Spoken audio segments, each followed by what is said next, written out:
Wake up, Lincoln. Come on, it's 6 o'clock. Rise and shine, rise and shine. It's time for Early Break. Brought to you by Sand Hills Global. Live from Lincoln, America. Here's Jake Sorensen. Did seem kind of meh. Husker Online, Steve Sipple. Surprisingly good. And longtime college football assistant coach, Bill Busch. I want to buy a couple ducks. I'm bringing 2 ducks to the office. This is Early Break.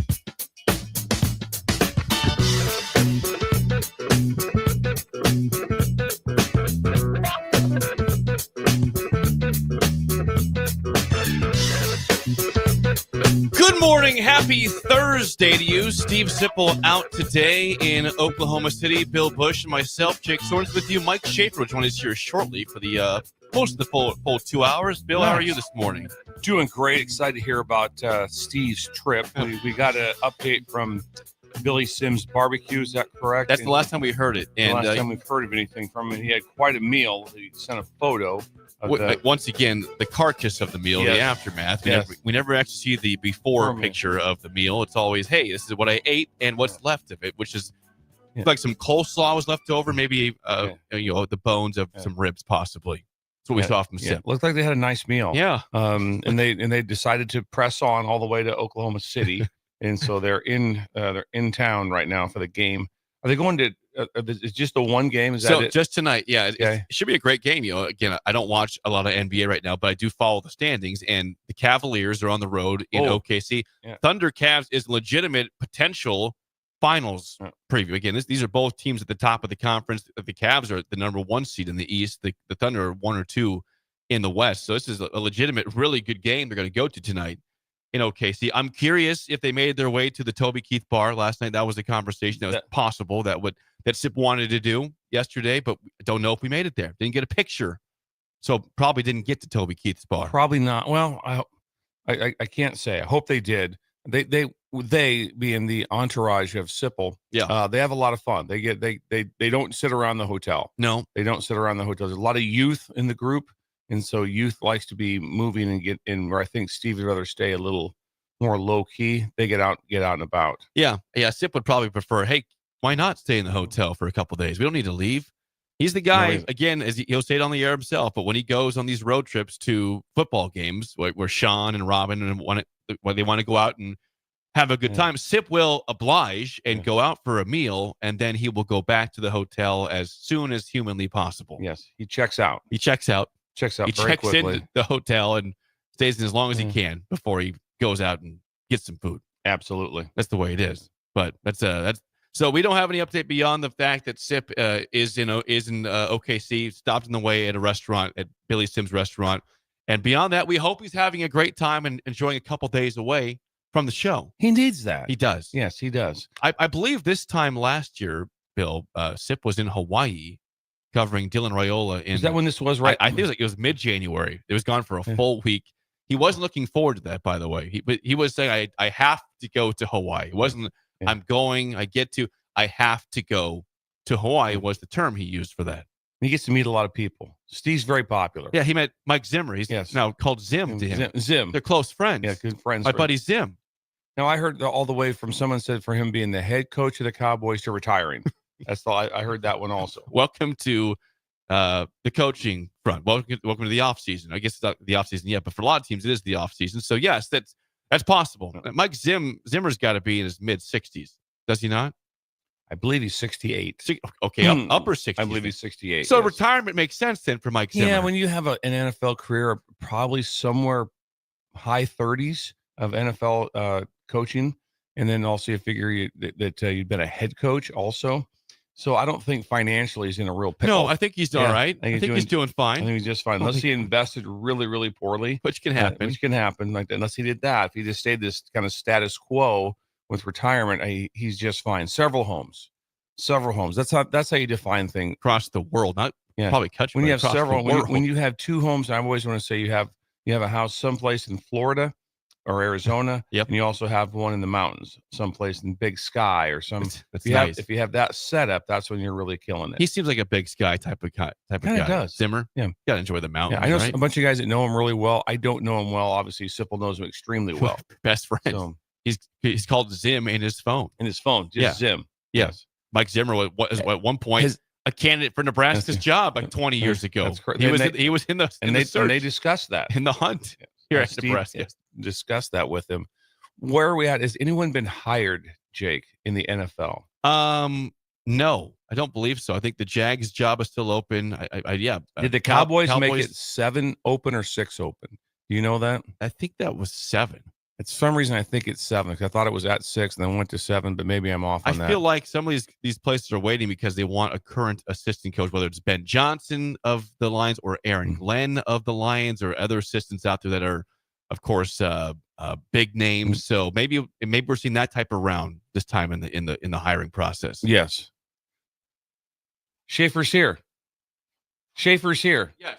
Sorry, I had to let Schaefer in there real quick. Almost Schaefer did an incredible job. Very selfless to come in early. Yeah. So Mike Schaefer again comes in every Thursday from 7 to 8. We thought with Sip gone today, maybe it'd be a good idea for Schaefer to come in and join us for the 2 hours versus the 1 hour. And so he is here way before he usually is. And bonus recruiting. We thank Mike Schaefer for that. So Schaefer, thank you for joining us today. And being here. I apologize. I should have been here like 5 minutes. It's okay, Schaefer. This is uncommon time for you. We're still in idle chit chat. So nothing. Yeah, you're still in the first part of the show. You've missed nothing. We haven't done anything yet. Yeah. So it's fine. How are you, Schaefer? Good. I'm good. Are you all right? Do you wake up early like this? You got a kid that's 9 months old now, right? It's usually like right around this point is when I'm waking up. All right. So I'm about like 50 minutes ahead of schedule. Okay. That's good.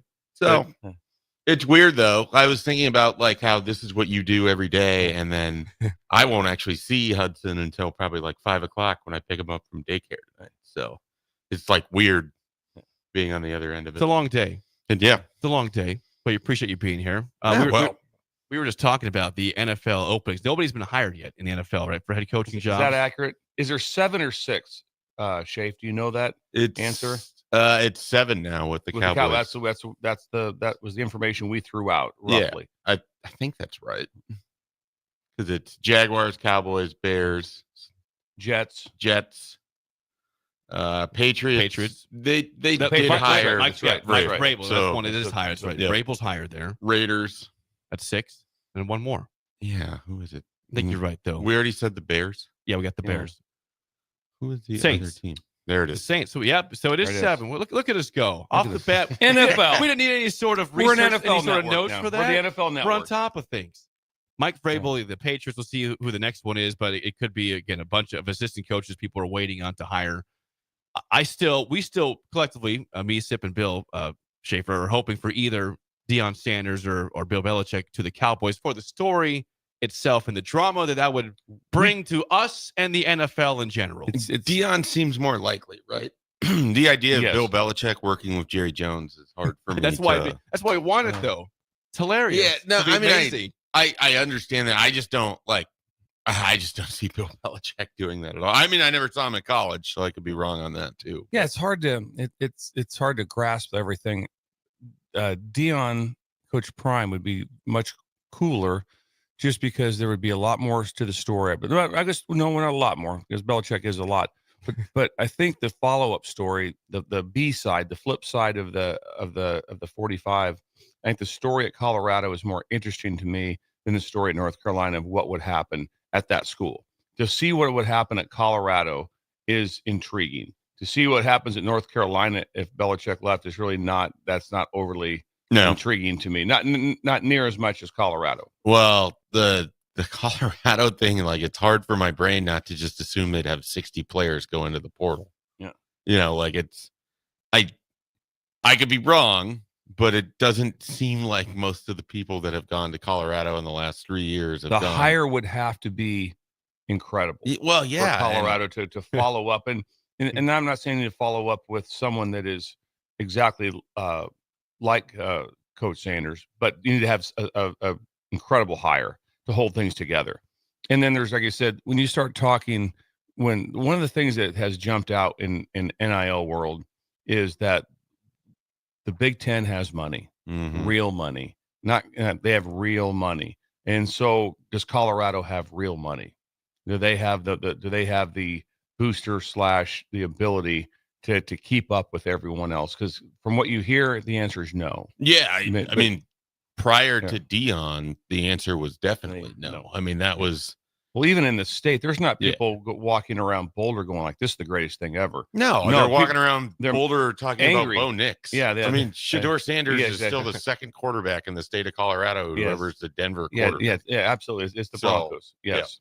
No, I mean they were regarded almost as like a poverty program in the Power Five because they didn't have booster support. Right. They didn't really have administration support. It was a big deal when they went and hired Dion because that was the sort of swing that Colorado was never making. And so the replacement to that absolutely is a bigger story than what North Carolina would do. Yeah. So I agree 100%. So for us, that's what we'd like to have happen because we want to be able to follow stories that are a lot of fun. Oh, yeah. I mean, there's a part of me that just, wants to see who they would go and hire because there's not like a name that even makes sense to me and then there's no one on his current staff where it's like, oh, if they just elevated him, like Sean Lewis would have made sense, except they had their whole falling out last year. Yeah, that would have made sense. Yeah, agreed. But right now, I don't know who. I guess their defensive coordinator. I know it didn't end great for them, but their defensive coordinator had a really nice year. The guy that came over from the Bengals, which would be a very odd hire too. 1 year in college. I don't know I don't know his career. I'm sure he's been some college time, but that would be they would need someone I would think of more of a name. I felt right away Vance Joseph would be one they would look at since former player at Colorado, right there, coordinator right there. Already in the state. Everybody knows his name. And so that would be one that would stand coming out. off of a terrific year for the Broncos too. And then there's the same time. It's like, I don't know what you make in the NFL. I suppose he probably makes a couple million to be a D coordinator. I don't know what they make. I have no idea. I really don't. Those salaries aren't really out there. They're not really out there. Yeah, So I mean that sounds like paid that would be well, right. but yeah, but the Colorado job would probably pay $6 million. And so that's a difference over a 5 year, 6 year, 5 year. That's a big deal. Yeah. And when you start talking about, okay, we're going to double my salary. Well, and can Colorado pay $6? They can pay Dion $6. They're paying them they're going to get 5 or something. Yeah. I don't know. Yeah, I don't know anymore. That number just seems like it's not $5 million is just looked as like well, you're kind of I don't know. That's kind of low pay. So right. But it's just one of those schools where again, once the Dion tent pulls up its stakes and leaves town, you're going to lose a large portion of your interest fan base. It would be such a difficult job. Yeah. Such a difficult job. Jake, if you look over at that, there's a disco now that's going in. Yeah, look at the hotel over there. There's a disco going in the second floor of the Hampton right now, which is very interesting. See it, Jake? Can you see that?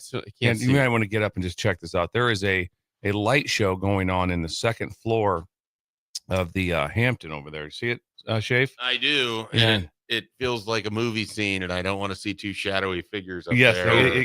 My imagination is going to run wild. Yes, it will be unavailable for the next 2 hours. This hotel was supposed to open up in mid-February, and now the scheduled date is April 28th. So we are very it mesmerizes us. We're mesmerized daily. We look forward to when that day actually comes to see people coming in and out of the hotel, checking in and out. We'll probably go have breakfast over there a couple times, because we would. The sign's up, Shafe. I hadn't seen the sign before. It just came up last this week. I think. I'm looking at it now, thinking I've never seen anything like It's brand new. Brand new. It's there. So it appears if you're driving by, we can pull in and get a room. Then you look in the lobby, and then there's boxes and there's mattresses. It's a nice light, though. There is no one's checking in for quite some time. I think we're looking at July. We're looking smack dab in July. You think April 28th is too aggressive? That's a little aggressive. Okay, That's a little. But there is a disco going on right now on the second floor, which is very interesting to me. Well, we'll see what's going on over there. Maybe we'll investigate after the show's over. But that is Idle Chit Chat, sponsored by the friends at Renew. Please call or text David at 402-833-3858 or go to renewyourauto.com. I do everything from body shop, ceramic coatings, window tinting, spray-in bed liners, and more at renewyourauto.com. Most days, again, we will have fun on the show today, but some days are sad in the sports world. And yesterday was a sad day in Nebraska, not just Lincoln, but across the state, across the Midwest. Jack Hoffman, of course, the person behind the Team Jack Foundation, tragically passed away at age 19, succumbed to cancer, brain cancer. This is, again, someone that was a huge part of the state. We know Rex Burkhead really took him under his wing and helped form the Team Jack Foundation back in 2013. Of course, the iconic run he had at the spring game that made rounds across the world, not just Nebraska, the country, but the world knew that name in 2013. Just a sad thing. Of course, his dad passed away from cancer a few years prior. Now Jack passes away. It's just a sad day. And sad couple of years really for Nebraska and the Team Jack Foundation. Yeah, it was. I was looking at that from afar, and there were so many places that did a version of that. Other schools, Yes. which Right. There's times you go, well, that they're just being, they're just copying us. It was a cool copy. It's still, it was still cool. Yeah, it's a great thing cool, to copy. It's like, hang on, it's a great thing to copy. Yes. But it sent off a great trend. And then just for the fact that I think there were over $14 million that was raised because of what took place. And it's just like I said, I just can't imagine it. And just how sad that is, like that, how horrific that is for a family to go through. And as they're going through it, right there at that, then his dad gets the same disease. I don't know if it's the exact same form, but his was very aggressive. Very aggressive. Yes, and that was just like I said, that was someone that everyone followed, and he did a great job. It was pre-law at UNK. I think he was a Dean's List student of this last semester, whatever it was. But it was a tragic. I was able to be for the Team Jack. I went down and spent a day with Alex Smith when he spoke at Team Jack about 2 years ago. Yep, He was the guest speaker at it, so I had a chance to go down and spend some time with him, and then I was able to really fill Alex in with all the background with the situation. I was at the spring game when I was a senior in college during that spring game, and you never forget. You'll never forget that. Spring games, again, they come and go. It's great to be there and enjoy a nice day before the year's out. But that particular game, that moment, you won't forget. You didn't know what was happening. You said, "What's happening with this kid in the field?" Oh, that's Jack Hoffman. He's running for a touchdown, and like you said, Bill, it was copied by a lot of people. Great, it's a great thing to copy. It's a wonderful thing. And, he was featured by the ESPYs that year. It was a story that took this nation by storm. And again, it appeared he was doing well. And then he kind of had a setback a few months ago. And of course, yesterday we hear the sad news that he's passed away. But it's a story that really did bring this state together. It did. Yeah, I was there as well. I mean, I remember covering it, not fully understanding what was taking place on the field at that time. And, it's one of those sort of becomes an iconic image, whether it's just the picture of him, like the sports card that was made where it's just him on the field running by himself, or, what you've seen a lot. And I swear, and maybe I'm nuts on this, I swear there was like a feature or something I saw where a guy got a tattoo. Really? Of like Taylor Martinez with his hand kind of guiding Jack Hoffman. So it's like transcended just even the moment itself. It's become a thing that everyone kind of instantly recognizes, what that all means. And that was a big part of those teams at that time. I remember when Nebraska played Illinois, I believe Jack Hoffman was back, and there was other young children that had pediatric brain cancer that were going through it as well. And they had the opportunity to be with the team during the tunnel walk. And that was really cool. Yeah. I mean, it's just, I cannot imagine the Hoffman family and the heartache that they've gone through. It has not been years. fair. I mean, life is not, No, but I mean, just in their situation is just horrible. I mean, he's fought again, this is 2013. We're talking about, this is 12 years ago. This was all orchestrated by Nebraska. And it's been a fight ever since. He's fought his whole life. Yeah. Most probably. And then from this point on, what really matters is that the foundation carries on, is that the Team Jack and the fundraising is something that keeps carrying on to be able to keep funding this, to be able to fight this. And I think it's just super important. But it was one of those things like where it just all of a sudden just caught you yesterday. There's probably obviously people, obviously probably knew where he was at with his health in the last few months, which most of us did not. And so, like I said, and then you guys lived it live. I was not living in the state at that time, but I remember seeing it, and it's been viewed like over 10 million times. And so it was an incredible thing to see from wherever I was at. I remember like I go, that's one of the coolest things I've ever seen. Thank you, Nebraska. That was really cool. couple stats. I'm looking at the Team Jack Foundation website. Brain cancer is the #1 cancer cause of death children in the U.S. as they point on their website. Less than 4% of the National Cancer Institute's research investments are spent on childhood cancer. 13 children daily are diagnosed with a brain tumor daily. And the last 30 years, first-line chemotherapy for child brain cancer has not changed. So again, their mission is to make this man, like you said, Bill, about $14 million that has been invested and has been donated to this, which is a very important cause. And they will still have, it appears, the Team Jack gala on February 22nd with Kirk Cousins. I was going to say that usually comes up around this Kirk time. Cousins scheduled to be there to speak on I just 22nd. saw that, like, over the weekend, and so it's one of those names it would pop up in the news every now and then. I mean, a couple years ago would have been the 10-year anniversary of it. Yep, 2 years ago. All of that. But yeah, when I think I got a text first about it before seeing it on social media or whatever else, and it just kind of stops you. I mean, he had that moment, and then life goes on, right? Yeah. Like and got another 11, 12 years out of it and fought for all of them. And to see the storyline that his dad was like, how the amount of research that was done for him to be able to get a very aggressive surgery to get 90% of the tumor out, where they were kind of told it's inoperable. And then they didn't take no for an answer. There's always see if we can find a better way. And they did everything humanly possible. So that was it was a great story to follow because of just the spirit of someone was incredible. So if you still want to donate to the foundation, please go to teamjackfoundation.org. Again, teamjackfoundation.org. Sad day for the state, but the foundation carries on. It's the mission of the foundation is still very important. Although Jack's story, is over as of yesterday, it's still his legacy lives on, and the mission of what his life was built upon it carries on in terms of what what people can do to help out. So, rest in peace to Jack Hoffman, age 19. We'll go to break on that. I don't really want to talk sports after that. So yeah, we'll make that the first segment. When we come back, let's dive into Nebraska basketball tonight against Rutgers. They're playing here in Lincoln. Well, they extend their home win streak to 21 games. That's next year on Early Break on the Ticket. You're listening to Early Break with Steve Sipple, Jake Sorensen, and Bill Busch. Sponsored by Sandhills Global on 93.7 The Ticket and theticketfm.com.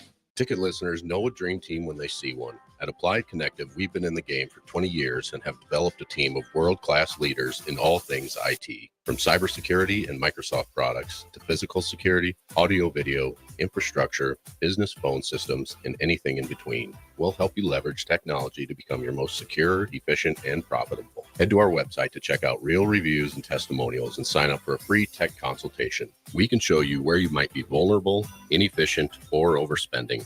It's a game changer, and it's totally free. Claim yours right now at appliedconnective.com. I'm softball player Jordy Ball, and I'm proud of my Nebraska roots, and I'm proud to be back home. And at Midwest Bank, they're proud to be your local community bank.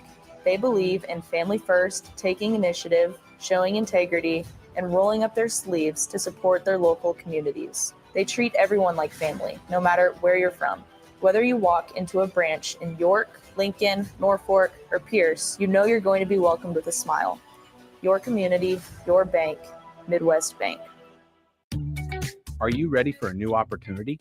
Check out Sandhills Global. Join a dynamic team where your skills are valued and your career can soar. We offer full-time positions with a 4.5-day work week, competitive pay, excellent benefits, and a positive work environment. From IT and marketing to sales and finance, we're looking for talented individuals like you. Apply today at sandhills.jobs and take the first step towards an exciting future. That's sandhills.jobs. Don't wait. Apply now. Psst. You know what's better than waking up early to go to the airport? Sleeping in. Lucky for you, the lines at the Lincoln Airport are so short and our service is so fast. You won't need to sacrifice precious beauty sleep to get here hours before your flight. So, go ahead, sleep in. You deserve it, and choose the airport that helps you relax.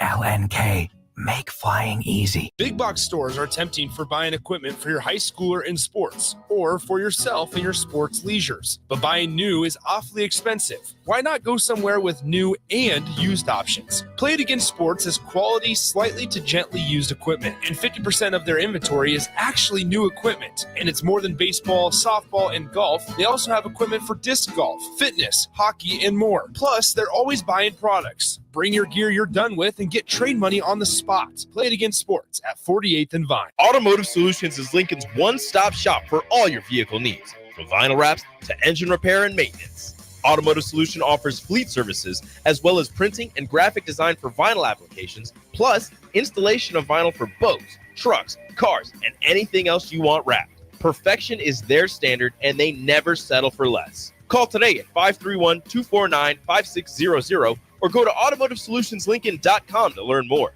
That's Automotive Solutions, 2040 Southwest 5th Street in Lincoln. Are you a skilled mechanic looking for your next big opportunity? Constructors is hiring. We're looking for experienced mechanics to join our family-owned team.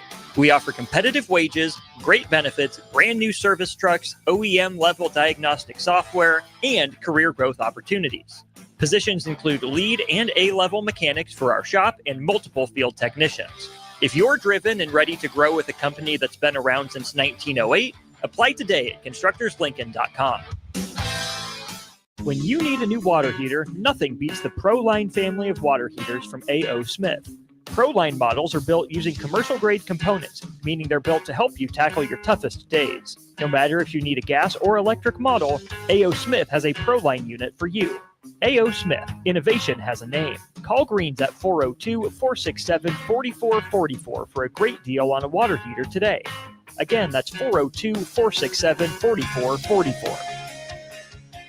Garage doors can break down or quit working at the worst times. At Doors Plus, they understand that a broken garage sometimes means repair and not replace. Sometimes, all you need to make your door like new again is a few bolts, realignment, or even new balance. Trust the pros at Doors Plus to handle your garage door repair the right way so you can get on with your busy schedule.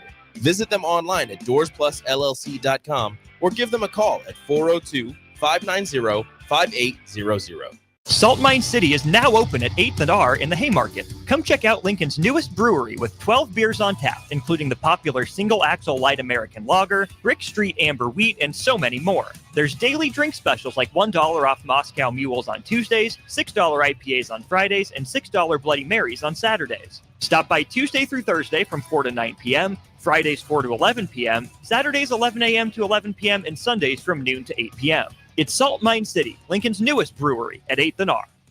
93.7 The Ticket, Fox, KFXL weather. Brought to you by Bryant Air Conditioning, Heating, Electrical, and Plumbing. Your Lincoln forecast for today, you see lots of sunshine with light winds, snapping high around 49. Tonight, mainly clear skies and a light breeze, below near 29. And tomorrow, we'll see increasing clouds throughout the day, winds picking up too, see a high near 51. I'm meteorologist Kyle Click from 93.7 The Ticket and theticketfm.com. The electrical workers of Local Union 265 are now hiring licensed journeyman electricians from $32.50 to $42.50 per hour with paid benefits. And if you're looking for a new career, they're hiring apprentices at $19.50 per hour with paid benefits. Call the office at 402-423-4497 to apply. Start your electrical career today. This I'm not on drugs. I'm not drunk. is Early Break. Weekday mornings from 6 to 8 on 93.7 The Ticket and theticketfm.com.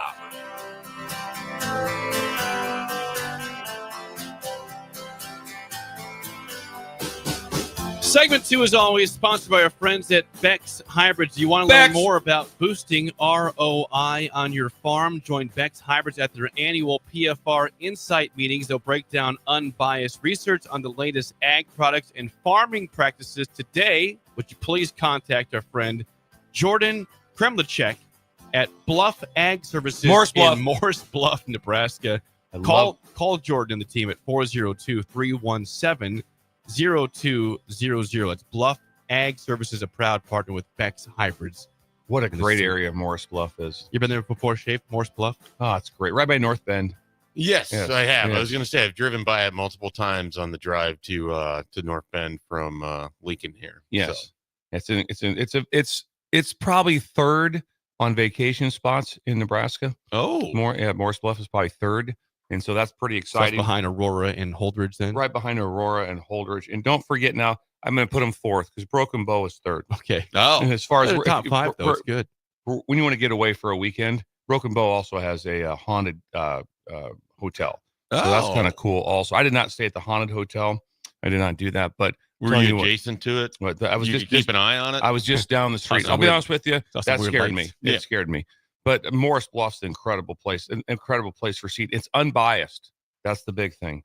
Unbiased. What I remember is that there's a big sign on that drive, and in like 1993, they went to the state championships for baseball in Legion. Morris Bluff did? Yeah, Morris Bluff and there's another community over there that I am blanking on the name of that we used to play in club baseball. But I always enjoy that on my drives throughout the state where it's like the team that made it runner-ups celebrated. Runner-ups in 1993. Some of my favorite sports stories are just about the way the town just bonds over those specific, title at the bar, because it means so much to like that era of people that grew up around it. Yeah, and the era was so much better because if your baseball team got on a run in the 80s or anything like that, the place was packed. Yeah, they're coming to watch it. Now it's kind of like, I don't know. I'll just track the score on my phone. Well, now there's like 7 baseball seasons across. There's the select teams, there's the club teams, there's the local teams, there's the town teams, there's the super select teams. There used to be I'm gonna say not all. I don't know what 60% of the small towns had a town team, and usually towns combined together. But they're playing baseball after. I mean, a lot of guys in college or out of college are still playing baseball. Still playing ball. Let's just go down and let's get a team together and play some ball. Yeah. Got to keep it going. Thanks again to Unbiased. our friends in Morris Bluff. Great. That's again Jordan Kremlichik in Morris Bluff at Bluff Ag Services, 402-317-0200. Proud part of the Bex Hybrids team. Nebraska plays basketball tonight. They need to be back at PBA because it was rough on the road. We all know what happened last week. They had a 15-point lead in the second half, blew that in a 10-point loss in OT in Iowa, 97-87. And then Sunday happened where they never played at all. They had 104-68. They lose to Purdue. You should have been part of that thread. Jake was distraught. He was a mess. Rightfully so. Yeah. They lost by 36 points. Jake on the Nebraska basketball roller coaster, he's got to keep his hands and his feet inside at all times. Yes. And he is a threat to himself. He's a threat to himself. He's right. Exactly. When he's riding the Nebraska basketball. Yeah, it's true. No other way to phrase it. It's not for everybody. Yes. Keep your hands inside the cart. It's a very dangerous. He's trying to throw himself out of the car. When he's on Sunday, to the top. Yes. Yeah. Oh, yeah. Get me out of this car. I'm sick of this place. That harness, whoever's putting him in, you have to do a good job because he will try to get out. You know how they would click the thing over the top of you in the roller coaster, and then they kind of check it. You better check Jake's really double close. Check, yeah. You better double check because he's trying to get himself out there and make a scene. And he is wiry strong. Like it's not, No, we should have hit this during idle chit chat. Okay, I forgot about this. Yeah, we have some idle chit chat. We're gonna go backwards on this one here. Yeah. So I reach out. I have a little bit of a pickle at my house. We had some incredible shelves built. And I go, how am I going to get some of this stuff up there? It's an odd way to do it. Above the garage. It's above the garage door, but we had a plan. So I go, who is wiry strong? Jake. And then with length right away. So I go, Jake, is there any way? Now, I asked for 36 minutes. I think we kept it at like in the 20s. Yeah, it was quick. It was probably 20-some minutes. Did you really say 36? I did. I said. But it started off at 45. Then 45. Let's go to 36. 36. And when we started, what was the first thing I asked you, Jake? Let's start the timer. We started the timer. I'm not that guy. I'm not the guy that goes, hey, also, if you don't mind, down in the basement, I got a couple. No. Here's what we need. And I told Jake, we need to put these things up here. And we did. Jake was incredibly strong. It was like barnyard cat like agility with strength. It was a good system. I was standing on Bill's pickup, the back of the pickup, and putting it up, and then we went to a ladder system on the other side. That got a little scary. Ground. That was a little scarier. Yes, but the system was I got the gear to Jake, and then Jake was able to mount it. up. So we had a system very clear, and then also we had, because the doors have to be shut, so we have a heater on in there. So it wasn't that cold, was it, Jake? No, it wasn't. I got him cold. some gloves, but it wasn't that cold. But He tried to take me out at one point. The garage door was coming at me. He said, I oh God, it's the wrong one. I hit the wrong garage door and I about took Jake's head off. Yeah, this was about. But he didn't. I didn't fall off the ladder. Well, then you would see his cat-like reflexes. You would so, also. I mean, hey, the thing that stood out though, Shafe, was like, you know what? Like, hey, Jake, I need to get that. It was like, yeah, sure, win. yeah, that's the there thing. there was no like, well, you know, I think I could do it. No, I don't know. No, can't do that. Nope. He was like, no, I got you. You usually get the yes or the no from Jake. I mean, you're not getting the in between. You're not getting the hey. No, you he want to told check me, with so a we couple have other people. I'll be the last resort guy. You're And not he told me, goes, I'll do it right after the show. I'm going to have some oatmeal. And then I'll be there. I didn't have oatmeal though. The I didn't have the oatmeal? oatmeal. I didn't Wow. have, What happened? Well, I realized I didn't have any left. And Oh. so actually I was doing a little bit of work before that. I had to get some things. And then I went over to Bill's house and got it figured out. And it was fun. That's a true It was a fun friendship right there. project. But we kept it at about 20-something minutes, about 26 minutes. Yep. So prior to you joining at the ticket, you could almost set your watch to the exact time that Jake would be making his oatmeal in the morning. Yes. At like 8 whatever. It's like 8:21. 8:20, yeah. That the oatmeal would Didn't you could happen smell yesterday, it. though. I was around a lot I would for do the the oatmeal. 8 to 11 radio show. You could smell the Yeah, oatmeal it's in the the smell. hallways. It takes of the- over the smell of the of the station ticket. for sure. Yeah. Yes. That's what No, I happens. could believe that. What I appreciate though is about the 36-minute thing is if I get recruits on the phone to do an interview, like the first thing that I say is, hey, this is going to be 3 or 4 minutes. Anytime it goes past that, I will apologize, like over the top, that I basically had told them it was going to be 3 or 4 minutes and it ends up going 5. Yeah. It's like I act like it's the biggest. Yeah. They're the most aggrieved people on the Yeah. planet.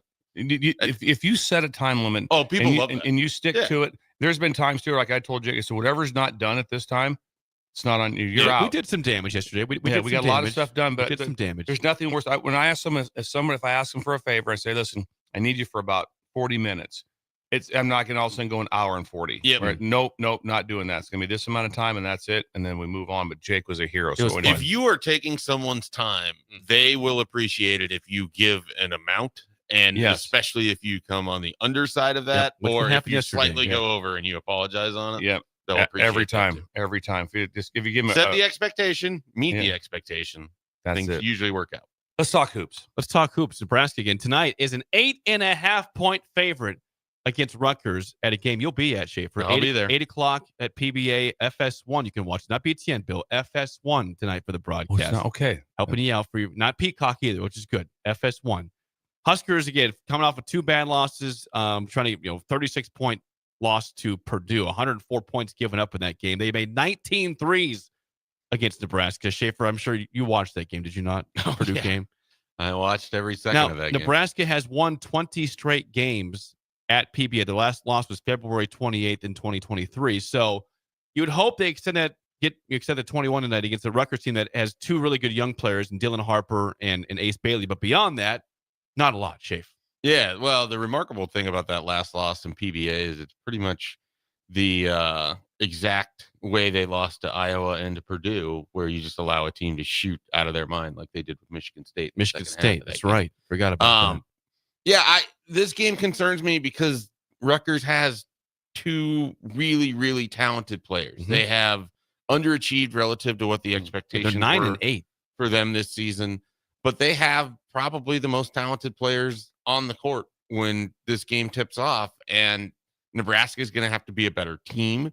Nebraska is going to have to make Rutgers earn it. Nebraska is going to have to make Rutgers go away. And they're not, they're very talented, but I watched them lose to Princeton this year. I've watched them lose multiple games. Like they're not above losing, but they have the individual talent that on any given night, I mean, they're a tough out. And that's why this conference is so challenging for basketball. That's why teams get rewarded for going 500 in conference, because every night, even when it's Rutgers, even when it's one of the worst teams in the conference or presumed to be worst teams in the conference, you're not exactly excited seeing them on the schedule because you know what the individual talent that those guys have. So, I anticipate Nebraska wins, but I don't look for it to be a comfortable, they win going away, we're all singing Kumbaya at the end of it. If they lose this game, which again, every game is losable, it's a conference game, then you start getting really concerned. Bill, this is a must win. It is. I was going to say it's a must win. This is must win. It's a must win. And you don't, the thing about it is you won't really get credit for winning the game. Nope. And all you can get is it's a an debit. expectation must win. This is the balance stays the same, or you get a debit. There's no credit because unless Rutgers goes on a tear and wins like 10 in a row or something. Right. And even then, you're not going to get credit for it Not because really. you're at the front of that 10, and you weren't catching them when they were playing well. You just happened to be at the beginning of the streak. Yeah. So, no, this is a must win for Nebraska. I think they take care of it, but it is a game that I'm nervous about. And they have to play better than we've seen them play the last, really 3 halves of basketball. They were terrible for both halves against Purdue. They're bad in the second half. The offense really needs someone besides Bryce Williams to be available and to play well. Bryce has to get back to being more of an alpha dog on the court. He disappeared against Purdue, just like he did against Michigan State. Both of those games have a very common thread there, where you don't have another player that can kind of step up to replace the production of Bryce Williams. You can't get stops. And so I don't think they'll have that issue in Pinnacle Bank Arena. I think the energy will be great in there. I think they feed off of that. But you still need Connor Essegian to show up and hit 3-pointers. You need Juwan Gary to not chuck as many threes and to be able to be a little more consistent around the rim. You need Andrew Morgan and Braxton Mia to do their job underneath the hoop. I mean, you need all of these guys to step in and do what they're capable of doing. I mean, this was up until the last 3 minutes of the first half against Iowa. Nebraska looked like they were going to run that game out of the gym. And then you get the 15-point lead in the second half and you're not able to finish it. And so they responded really well last year when they lost these types of games. They're going to have to do that again in 24-25. Yeah, I mean, it's a game Nebraska is going to win. Their schedule after this, I mean, Huskers go to Maryland, which is not going to be an easy game. They have won there before years ago, but it's a tough place to play. Then you have USC at home, again, winnable game. At Wisconsin, who's playing some great basketball right now. They're putting up a lot of points, which is strange for Wisconsin. Every time I see that, it's like, are they combining their scores from the previous? It's very odd. Is it carryover? They're doing a carryover score. It's very strange. Wisconsin can score now. And what is this? Well, they're scoring more points. Like there was a time under Bo Ryan where you could put 3 games together and they wouldn't achieve the amount of points they put up against Iowa a few weeks ago. But like you said, the Rutgers is a team that I love their coach. I've always been a fan of Steve Pikiell. I like Pikiell. Well, Pikiell, early on, that team was, I mean, they didn't have much talent, but they were going to always out-hustle you and play incredible defense. I'm not sure the defense has been as good as it has been this year than it was in years past because, they've had some rough games. But also, when you said they got 2 great players, that's all they have. Like, this is weird. The last couple of years, I thought they had more balance. They have like nothing beyond these 2 players. Yeah. It is Bailey, it's Harper, and then their stats are like 3 points a game for the other guys, it feels like. It's a must-win for them also. It is. I mean, if you're Pikiell, listen, our season rides on this game. We lose this one, I mean, it's like, okay, do we even make the NIT? What's going to happen? I mean, you're in bad shape. I mean, they're already staring down the barrel of and I don't know, how has the tournament changed? It used to be the Wednesday was the opening. It's still the opening night, but now you have more games. Oh, you don't have there's 20 teams, and I'm assuming they're all, or 18 teams. There will be 20 at some point. I still think it's just Wednesday, right? I think it just is all Wednesday. Let's see. So how many?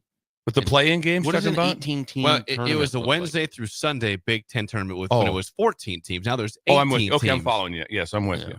And I think all 18 teams make the tournament, right? It's not like the bottom 4 don't make it. It's just I'm trying to think of how I did not see the schedule that or the I'm trying breakdown. to think what the bracket looks like. Because I think effectively what you have. I think some of the first games should be home court in the tournament before you fly to wherever you fly. Listen, if you guys can win this one at home, and you can fly to Chicago or Indy, wherever. Where's it at this year? It used to always be Chicago, right? Wasn't it always in Chicago before? It's Chicago, Indianapolis, Chicago. It was Minneapolis last year. Yes. So we'll see. A must-win game. Nebraska again, 12-4 on the season. They're 2-3 in conference play, and there's some what ifs in there. If they beat Iowa, they're 13-2. They looking pretty good before the Purdue game. You wouldn't care about that Purdue game. No, you wouldn't. No. We said go 1-1 in that stretch, and you can take it. And Iowa, they had that game in hand for a while, and they just gave it away because Peyton Sanford said, "I'm going to make 5,000 threes in a row. You're not going to stop me."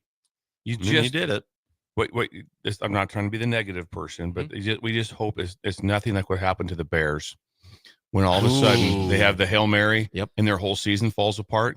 you hope that a loss to that Iowa is not looked at it. Because I think the Iowa game will be talked about the Iowa game, the last game of the season. They're going, well, if they just would have hung on and beat Iowa. I feel confident, even though it's a cross sport comparison, I feel confident that Fred Hoiberg is a far, far, far better coach and far more capable of being a head coach than Matt Eberflus ever will be. I'm on board with that. I'm on board with that 100%. 100%. Again, tip-off tonight, 8 p.m. at PBA FS1. I don't believe I will be there. Schaefer will be. Bill will not be there for sure. That's way late. That's a guarantee. There would have to be like 3 days off. Well, you get up at like 4 a.m. I do. I get up early. See, that's early. Yeah. That's late for Bill. I feel like I've gotten some texts from you that were like 4. I do. Yeah, well, I was like, okay. Welcome to the club, Schaefer. All right. Yeah. When we come back, it's time for Rick Heyman's Song of the Day next on Early Break on the Ticket. You're listening to Early Break with Steve Sipple, Jake Sorensen, and Bill Busch. Sponsored by Sandhills Global on 93.7 The Ticket and theticketfm.com. Salt Mine City is now open at 8th and R in the Haymarket. Come check out Lincoln's newest brewery with 12 beers on tap, including the popular Single Axle Light American Lager, Brick Street Amber Wheat, and so many more. There's daily drink specials like $1 off Moscow Mules on Tuesdays, $6 IPAs on Fridays, and $6 Bloody Marys on Saturdays. Stop by Tuesday through Thursday from 4 to 9 p.m., Fridays 4 to 11 p.m., Saturdays 11 a.m. to 11 p.m., and Sundays from noon to 8 p.m. It's Salt Mine City, Lincoln's newest brewery at 8th and R. Plains Cover Crop is your one-stop seed shop. Call us now for spring and summer forages, CRP mixes, and fall cover crop blends. We do farm-specific consulting for practical and efficient seed blends to fit your geography and goals. With a very diverse inventory, we will tailor a blend just for you. We're also looking for contract growers, and we buy and sell rye. Find us online at plainscovercrop.com. Timeless agronomy practices paired with modern technology. East Highway 20 in Orchard and across Nebraska. Garage doors can break down or quit working at the worst times. At Doors Plus, they understand that a broken garage sometimes means repair and not replace. Sometimes, all you need to make your door like new again is a few bolts, realignment, or even new balance. Trust the pros at Doors Plus to handle your garage door repair the right way so you can get on with your busy schedule. Visit them online at doorsplusllc.com or give them a call at 402-590-5800. Hey volleyball fans, this is Laura Dijkema, national player of the Netherlands and now the setter on Omaha's newest professional team, Love Omaha Volleyball. League volleyball is bringing the heat this year. Don't miss your chance to see Olympians, national players and national champions right here in Omaha from now through April. We can't wait to see you cheering for us in the stands. Visit lovboma.com to buy single match tickets to see me and Love Omaha Volleyball in action. Go Big Green! Rashawn Jackson here for Bauer Underground, who has been serving local contractors and utility contractors all across the state since 1997. When you see the black and white trucks, you know the baddest dudes in the business have arrived. Bauer is currently looking for equipment operators, laborers, diesel mechanics, and aerial linemen. Join the brotherhood built on hard work, authentic people, and pedigree of success. Bauer, a family-friendly company who reminds you, go Big Red! Are you ready for a new opportunity? Check out Sandhills Global. Join a dynamic team where your skills are valued and your career can soar. We offer full-time positions with a 4.5-day work week, competitive pay, excellent benefits, and a positive work environment. From IT and marketing to sales and finance, we're looking for talented individuals just like you. Apply today at sandhills.jobs and take the first step towards an exciting future. That's sandhills.jobs. Don't wait, apply now. Hey farmers, join Boyk Farm Outfitters at Precision Planning's Winter Conference happening January 22nd and 23rd at Innovation Campus in Lincoln. At Winter Conference, they'll cover topics like fertilizer inputs, weed management, spraying technologies, and priorities of the planter pass, to name a few. It's your chance to see new research that'll put you and your farm ahead of the curve, and it's free to attend. Whether you're a seasoned pro or just starting out, this event's for you. Visit BoykFarmOutfitters.com for all the details and to reserve your spot today. Make the 2025 deer season your best yet. Come to the Nebraska Deer and Game Expo Friday, January 17th through Sunday, January 19th. Check out the hunting seminars, browse the hunting and outdoor exhibits, sign up for the 360 blind giveaway, compete in the Big Buck and Monster Shed contest, try the 3D shoot and more. Get tickets at the door. The Nebraska Deer and Game Expo, January 17th through the 19th at the Sandhills Global Event Center. 84th and Havelock in Lincoln, presented by Whitetail Properties Real Estate. Hockey Fights Cancer Night with the Lincoln Stars is Saturday, January 18th, as they host the Muskegon Lumberjacks.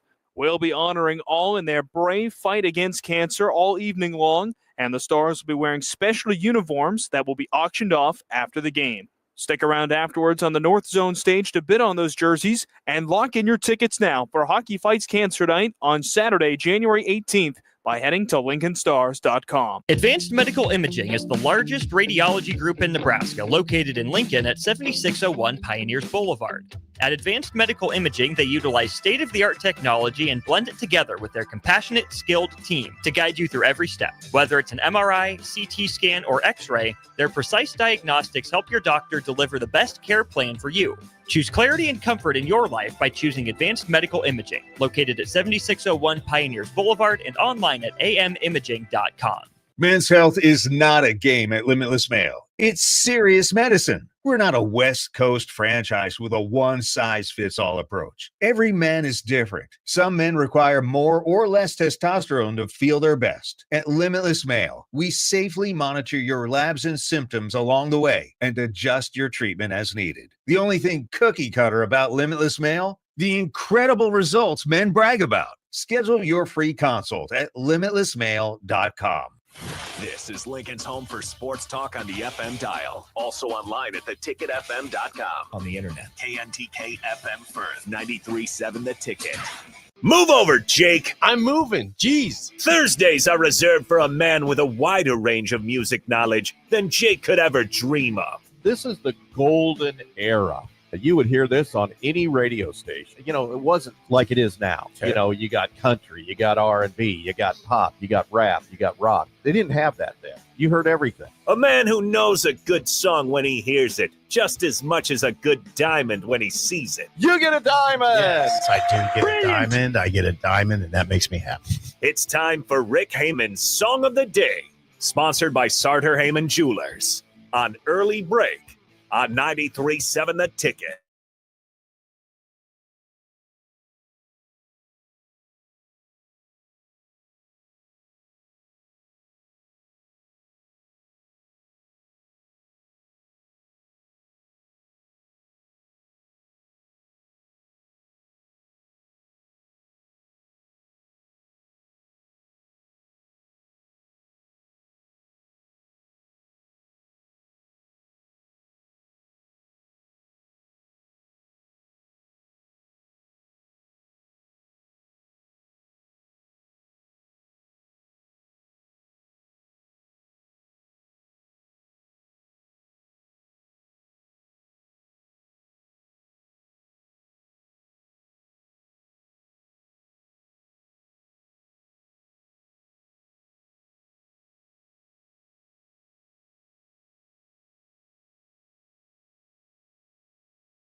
Once again, your song of the day, Third Rate Romance by Sammy Kershaw, 464-56851 is bad, 10 is good. Text your rating on Rick Heyman, Sartor Heyman Jewelers, song of the day. What year is that? I don't have the year. I'm going to guess I'm in the 80s. I'm going to guess that's 80s country, I believe. Rick will tell us the second. 80s country, I thought. Heyman, thank you. Thank you. You've had some highs and lows. You've had some definite highs and lows, some incredible songs and some that were not. This is one that is. This is an incredible song. Knew all the words to the song. Yeah, it was just I don't know what it is too. It's not one of those songs that I was like, oh God, I'm going to crank this up. It's a must hear, but I've just would never turn it off. It's incredible. Heyman, you hit one out of the park for me today. That's an 88888. Oh, okay. Schaefer, you get to rate the song Sip's gone today, so you're in. Yeah, I mean, Bill kind of said the critical thing here, which is if this just came up on a playlist or if I was just driving around and this happened to be played, I'm not in like any hurry to move on to the next song. Mm-hmm. I also like wouldn't crank it up and it wouldn't like fire me up. So it's somewhere probably like a 5.8 for me. That's fair. That's not bad. Yeah, like it's just kind of in that easy listening middle range. Very easy. Never been a time it's been like also like, hey, crank up Third Rate Romance real Give me quick. the Sammy Kershaw. Give me the Sammy Kershaw. Yeah, I had never heard of Sammy Kershaw. Well, you didn't know Convoy either when we played that. Yeah, year. you didn't. I was thinking of what that song Convoy. was. What did I get in One of trouble the most with last time? iconic songs in the history of the world. And you're just like, I've never heard it. I'm still. He brought it up like 2 weeks ago. I brought it up 2 weeks ago on air. I said, this is impossible. You would know it because I love Convoy. I had never heard it until that moment. That was I haven't heard it since. I'm going to go with the 6-4 on that one. Again, I'm kind of with you and that one, Schaefer. It's a song I don't really know that song very well. I'm older, so it hit me a little bit. I would different. change the channels. Nice, Ellie. What's your score? I'm gonna guess she's a 5.9. 3.5 from Ellie. 3.5. And I understand where she's at with that. I think she like I said, it was part of my growing up. Well, we are now joined on the phone by Rick Heyman, Heyman Jewelers. Rick, good morning. Not bad scores for you today, my friend. Well, good morning, gentlemen. How are we today? We're good. Good. Bill was singing that whole song. I saw him. Yeah, I knew Bill would love it. I'm really bummed that Sip wasn't here because I got a feeling what he would have thought of that, and glad he was able to soldier on to Oklahoma City last night. Yeah, 1 day, not 2 day trip to OKC. Trip on a 6-hour drive. To stop a 2 day trip. Of the day.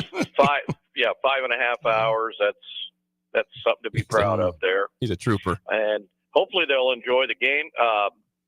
Just on a serious note, Jack Hoffman, I didn't know Jack. I didn't know the family. I did know we did donate to their charity.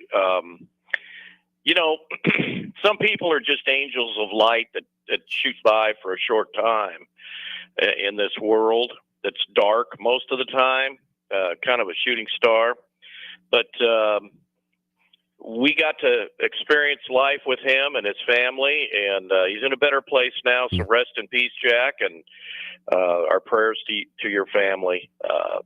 So that's all I got for that. It's a sad day, but this song really isn't appropriate for that because it's fun and it's goofy and it's sticky.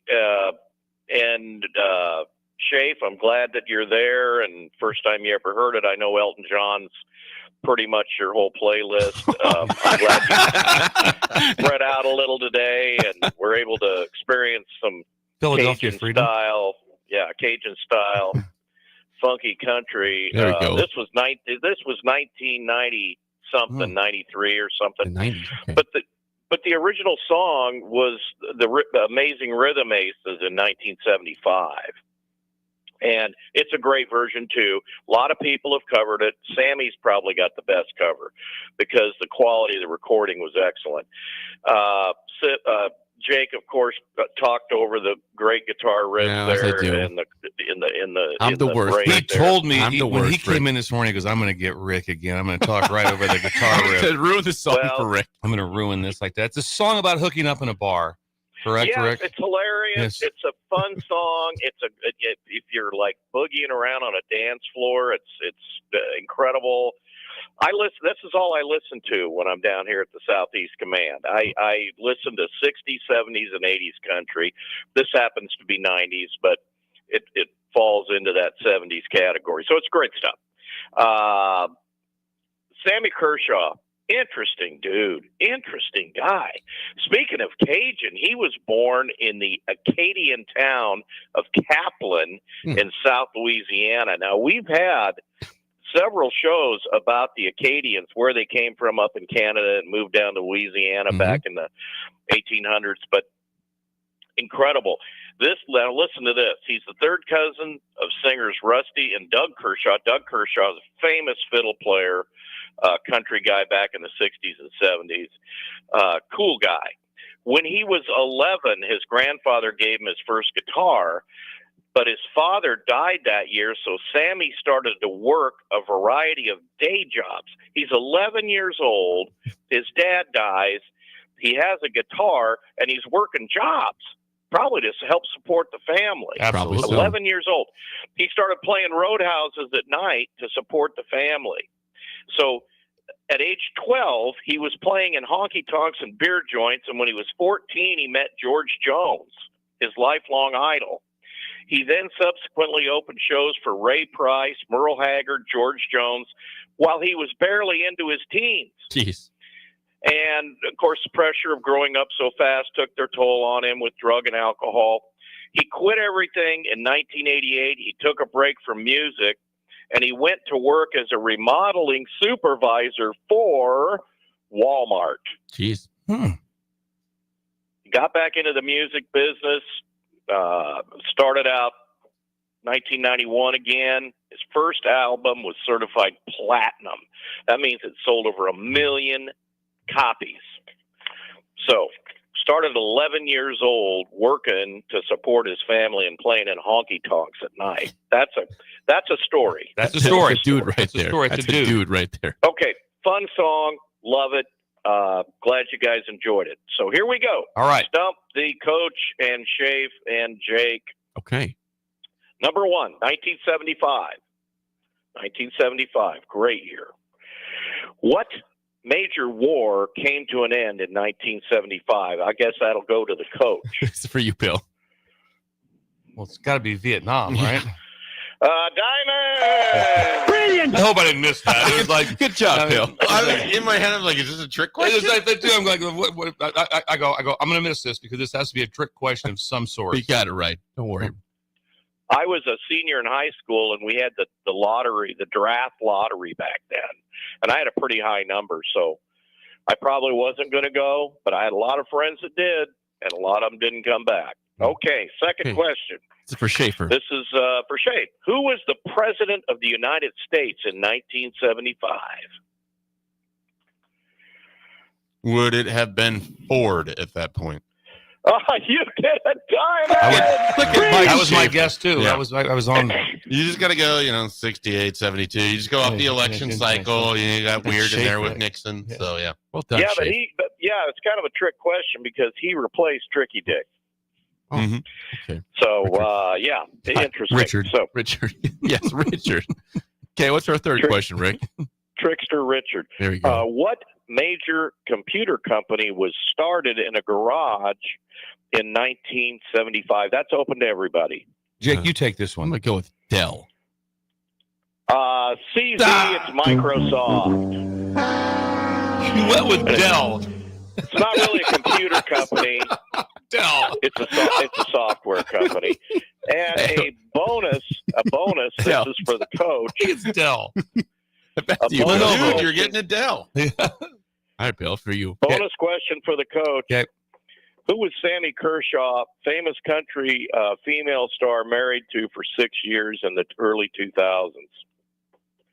Well, that's easy. Linda Ronstadt. You get a CZ. It was Lori Morgan. Lori Morgan. Nice try, though, Bill. You got one right. You got the war one right. That's the important one. Linda. She's a big part of this show. I said country star, not country rock pop. Well, he went for what was on top of his head. What's going on right now at Sutter What's Haven going on? News, Rick? Hey, if you're like a lot of people, you buy appliances occasionally, not Dells, but other things like Excuse me, you have a Dell, your sir? Where's the Dell section? dishwasher, toaster, refrigerators, and all that. You know, they're designed for planned obsolescence. They're kind of junk anymore, right? Yep. We're going through this right now with a couple things. But at Sartor Heyman, you know what? It'd be like if we handed you a diamond and then we handed you a ring and said, put it together and hope it sticks. That doesn't happen at Sartor Heyman. Nope. We have the top master jewelers in the entire Midwest. If you buy from Sartor Heyman Jewelers, you're going to get taken care of. That ring is going to stick together. We're going to check it for free every 6 months, or anytime you want to come in, we're going to check the ring over. We're going to give it a perfect clean. It's like being able to go to your car dealer and get your car washed every time you drive by. You can come in every day. We don't care. And you know it's quality. You know, a lot of these chain jewelry stores out there, they sell a lot of junk. It's just put together. It's pasted together and stones fall out and everything. You don't want any of that. You want to come to Sartor Heyman. We're 4 generations, 120 years old this year. 4 generations of high quality. It doesn't cost any more to get the very best. Come to Sartor Heyman Jewelers, sartorheyman.com. Check us out on all our socials. I'll put more interesting things about this song, Sammy Kershaw, and the Amazing Rhythm Aces on my personal Facebook at Rick Heyman. Rick, always good stuff. Thanks for the time. We'll chat with you again next week. Bye-bye. It's Rick Heyman's Song of the Day. Again, Third Rate Romance by Sammy Kershaw. And it was not Dell for the computer. Is it Dell? I went with my gut. The gut was wrong that time. Is it Dell? Hour 2 next as Mike Shaver talks some recruiting and portal. Can I ask one quick question? Yeah. How did Sammy Kershaw at all tie into the Vietnam War? I don't know. I think he was just going with things that happened in 1975. That happened in the year. Yeah. No, I understood that part, but I guess I'm still a little baffled on that one. Maybe he was avoiding the draft. He was 17 at the time, so he didn't have to. He didn't have to. He had a high draft number. Didn't have to go. That makes sense. Thank you, Rick. Hour 2 is Schaefer next. An early break in the ticket. You're listening to Early Break with Steve Sipple, Jake Sorensen, and Bill Busch. Sponsored by Sandhills Global on 93.7 The Ticket and theticketfm.com. Are you ready for a new opportunity? Check out Sandhills Global. Join a dynamic team where your skills are valued and your career can soar.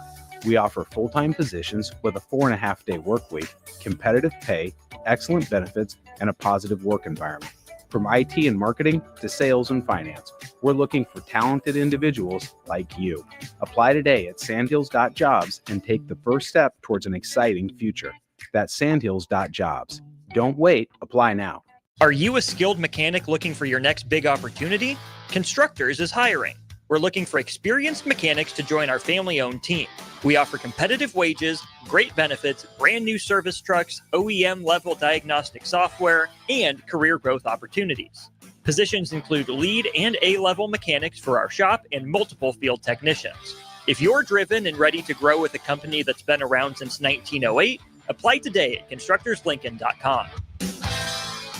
Hey farmers, join Buick Farm Outfitters at Precision Planning's Winter Conference happening January 22nd and 23rd at Innovation Campus in Lincoln. At Winter Conference, they'll cover topics like fertilizer inputs, weed management, spraying technologies, and priorities of the planter pass, to name a few. It's your chance to see new research that'll put you and your farm ahead of the curve, and it's free to attend. Whether you're a seasoned pro or just starting out, this event's for you. Visit BuickFarmOutfitters.com for all the details and to reserve your spot today.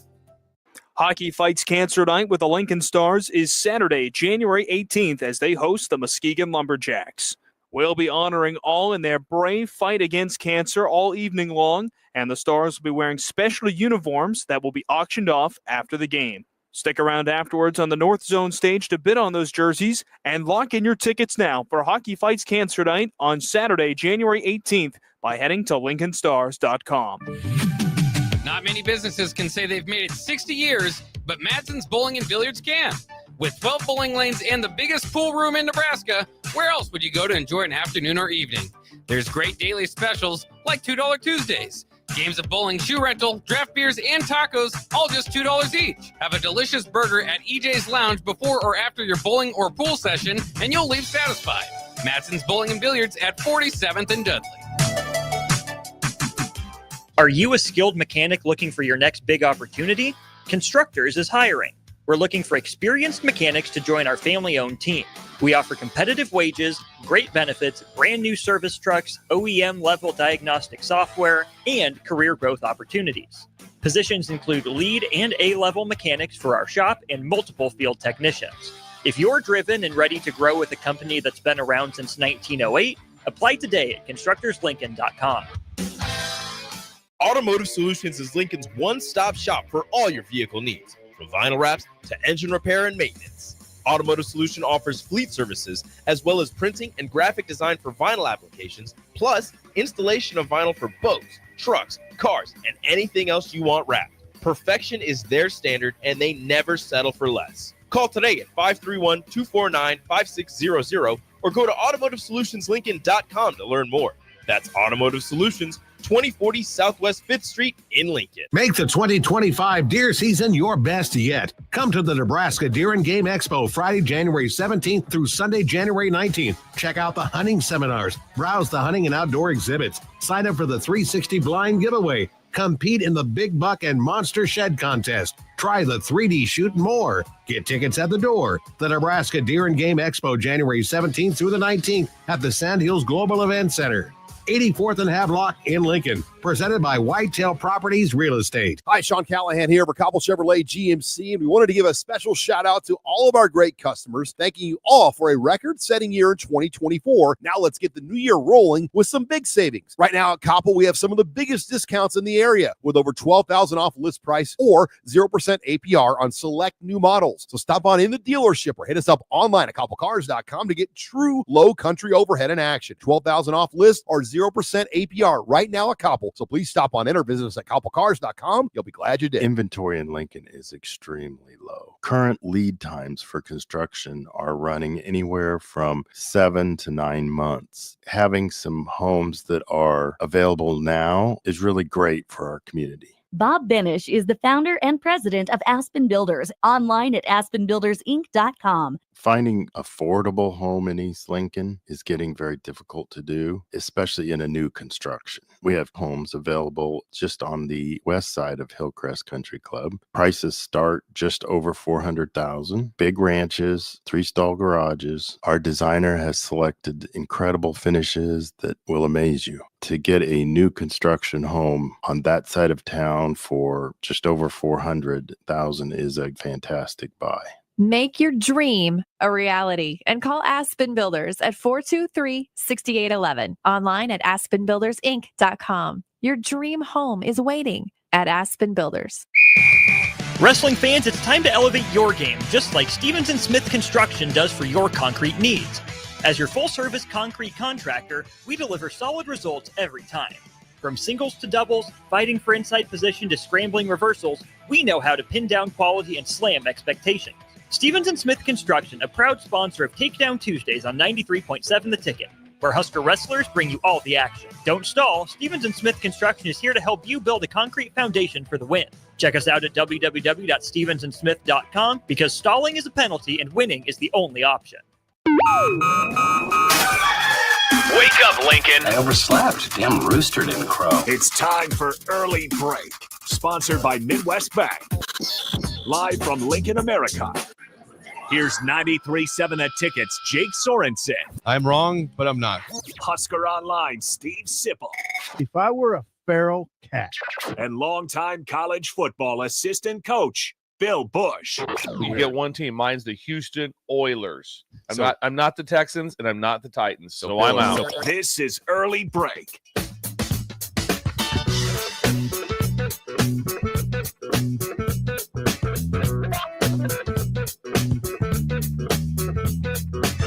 Welcome back to Hour 2 on a Thursday. Steve Sipple out in OKC, but in a spot, Mike Schaefer, Bill Busch, Jake Sorensen. Shakespeare dinner all day. Yeah, Shakespeare since 6 a.m. Hour 2 is always sponsored by our friends at Midwest Bank. Member FDIC.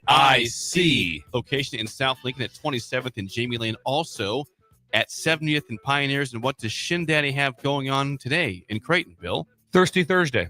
So Shin Daddy brews his own beer. Okay. It's all fruit-based. And so you're going to have your pear, your apple, your apricot. So everything is fruit-based. And so he brews his own beer. So today is the unveiling of a one Pilsner and one lager. Okay. One Pilsner and one lager. Love lagers. Yes, like that. So, yes, I'm more of a lager guy than a Pilsner. Yep. I'm a lager guy. So he will be partaking. So there will be, you can't purchase it, but he is willing to give some and there'll be samples today as you walk in. So people will be hammering some beers as they come in and which ones select which one's their favorite. And Steve's got an ample amount available. So he has a little stand set up when you come in. Wow. Yes, a little stand. You got to get a bracelet, I assume. What's that? Absolutely. Yeah. Yes. You got to get the bracelet. Well, my sister's checking IDs. They're not jacking around with this. They understand there's law. There's rules. She buy one of those lights to make sure that it's not a counterfeit ID. Those are incredible, aren't they? Those are the best. I'm like, listen, if someone's got an ID, just take the fake ID. Just do it. Just go ahead and take it. I had a buddy in college that had like one of those laser pointer things on his keychain. And he would sometimes stand by the door at a bar that didn't have a bouncer and then check pretend to IDs. check IDs. Yeah. And people would just like immediately, like, they see someone who's a little bit bigger standing by the door. And, you know, he doesn't even say anything. He just has his hand out there, just like put the ID in. He's using his stupid laser pointer on it. That'd be so much fun too. Then to deny him. Yeah, this isn't real. Right. Yeah, this isn't real. You're gonna have to go out. He usually never said it. Like it was always just like people walking by checking IDs. But it would just make us laugh. It was a good time. Better times. Better times. Better times. Better times. Better times. Thank too. you. Thirsty Thursday. Yes, at Midwest Bank. Thanks to also, Shin Daddy. Steve wanted to make sure everybody knew, Shin Daddy, that he'll be off on Monday because there's a big announcement here at the ticket that's coming out on Monday. Right, Monday. And so he is taking that day off for a celebration. And Jake will let us know what time, Jake, on about Monday. 7:15 or so. 7:15. Bank holiday, anyways. I think. Oh, On is it? Monday. Yeah. Oh, it's okay. Is Martin Luther King Day? MLK Yeah. Okay. Day. Yeah. So that makes sense. Even makes sense. He's going to be off. Timed out great for him. Timed out great. Yes. Smart man. By the way, Mike Schaefer's been with us for the entire show, but his hour is still sponsored by Ben Spurk Farm Bureau.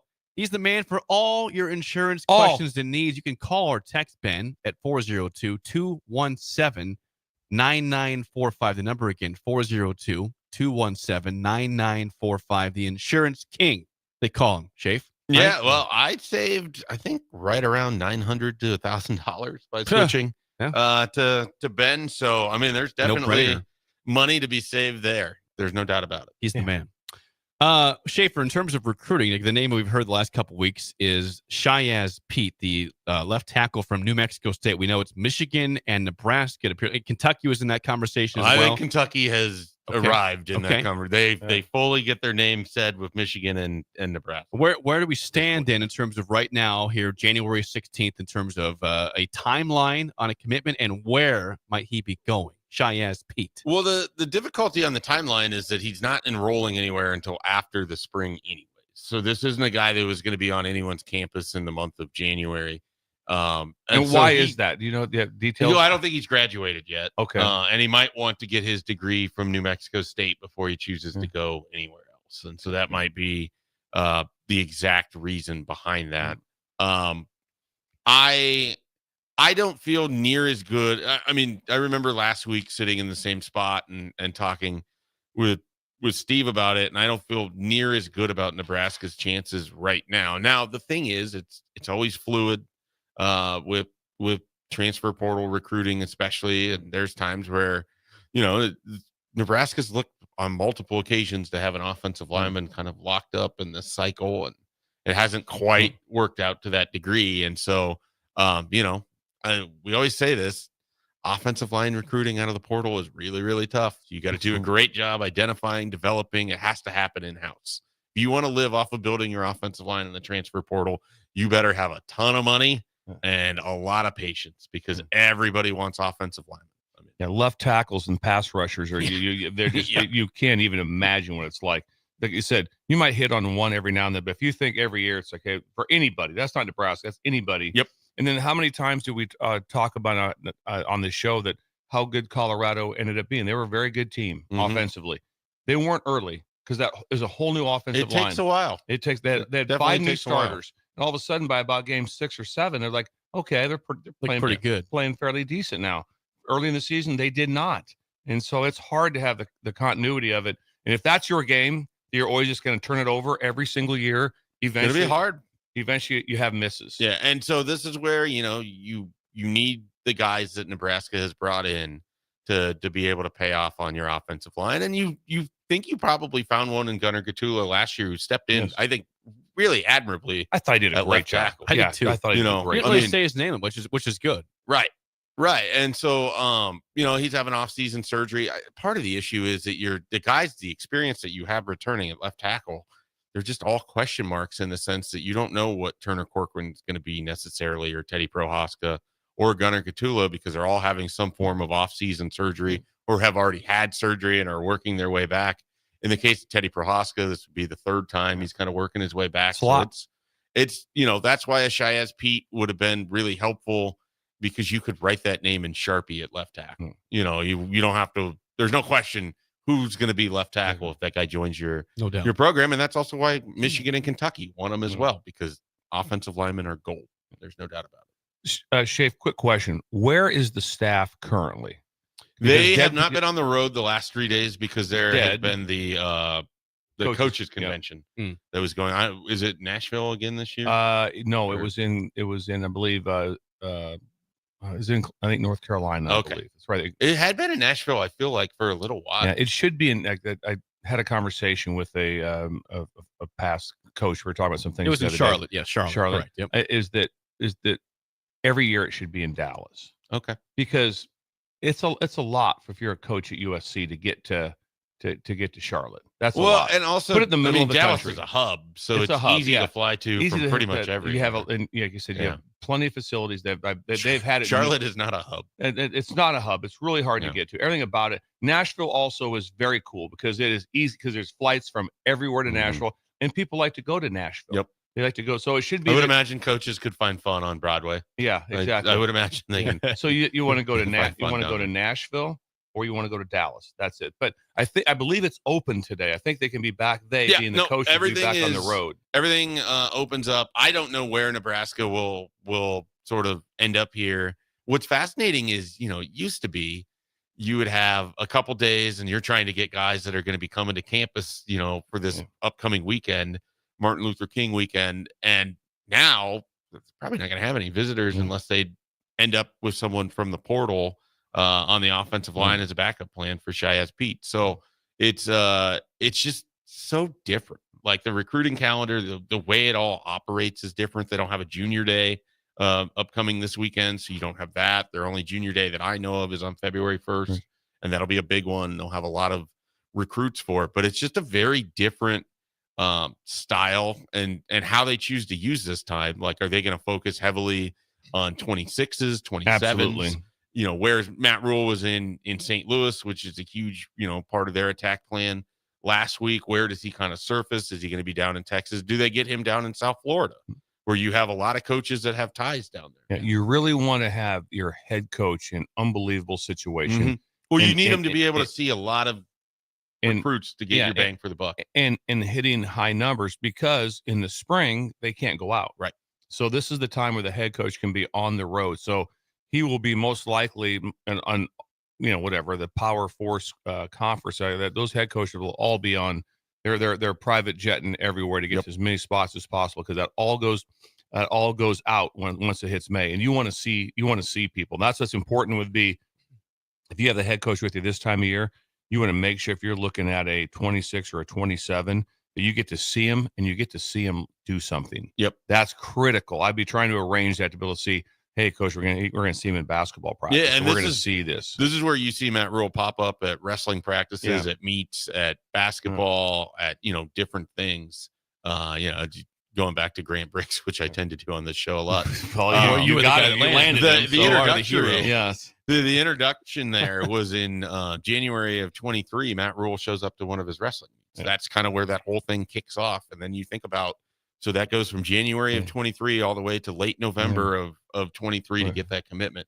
Like that's the life cycle of some of these recruits. Are you aware that the moment that Grant Bricks is a starter on this team, like, you're going to give so many people reaching out to you? He's gotta get there. I mean, I'm just saying, the moment getting happens, to Nebraska is only a piece of the whole thing. Developing and playing, that's the next. You'll be showered with praise, and that's probably the most important piece. Well, you the piece of can't the have plane, the second and the third. Yes, the first. Yes, you have the first. The journey you got to get him here. Starts with the first step. That's correct. Absolutely. Had to do it. Nebraska has landed several defensive backs the last couple of weeks. Kind of a flurry the last few weeks. Which one to you stands out as the one that is most important from what they've seen? The one I'm most excited about, I don't even know if you would say most important, but I'm most excited about is Andrew Marshall From because Idaho. You get the combination of a guy that played really well for Idaho against Oregon, played really well for Idaho against everybody that they played, but specifically when they played Oregon this year, he didn't look out of place as a corner, and he's someone that can step in and help in as a return man. I mean, both in terms of kick and punt. We don't know what Nebraska's plan is yet for special teams. We don't know if it's going to be a full-time assistant, if it's going to be another analyst, what exactly that looks like. But Andrew Marshall is another piece that can help out with your special teams. So I think you get extra value there. I'm probably most curious about Justin Rhett, probably the least talked about guy in Nebraska's transfer portal haul at this point in time. He's a backup at Georgia, probably was a little bit buried on the depth chart there. Comes to Nebraska as a safety, will likely cross train where he could play corner as well.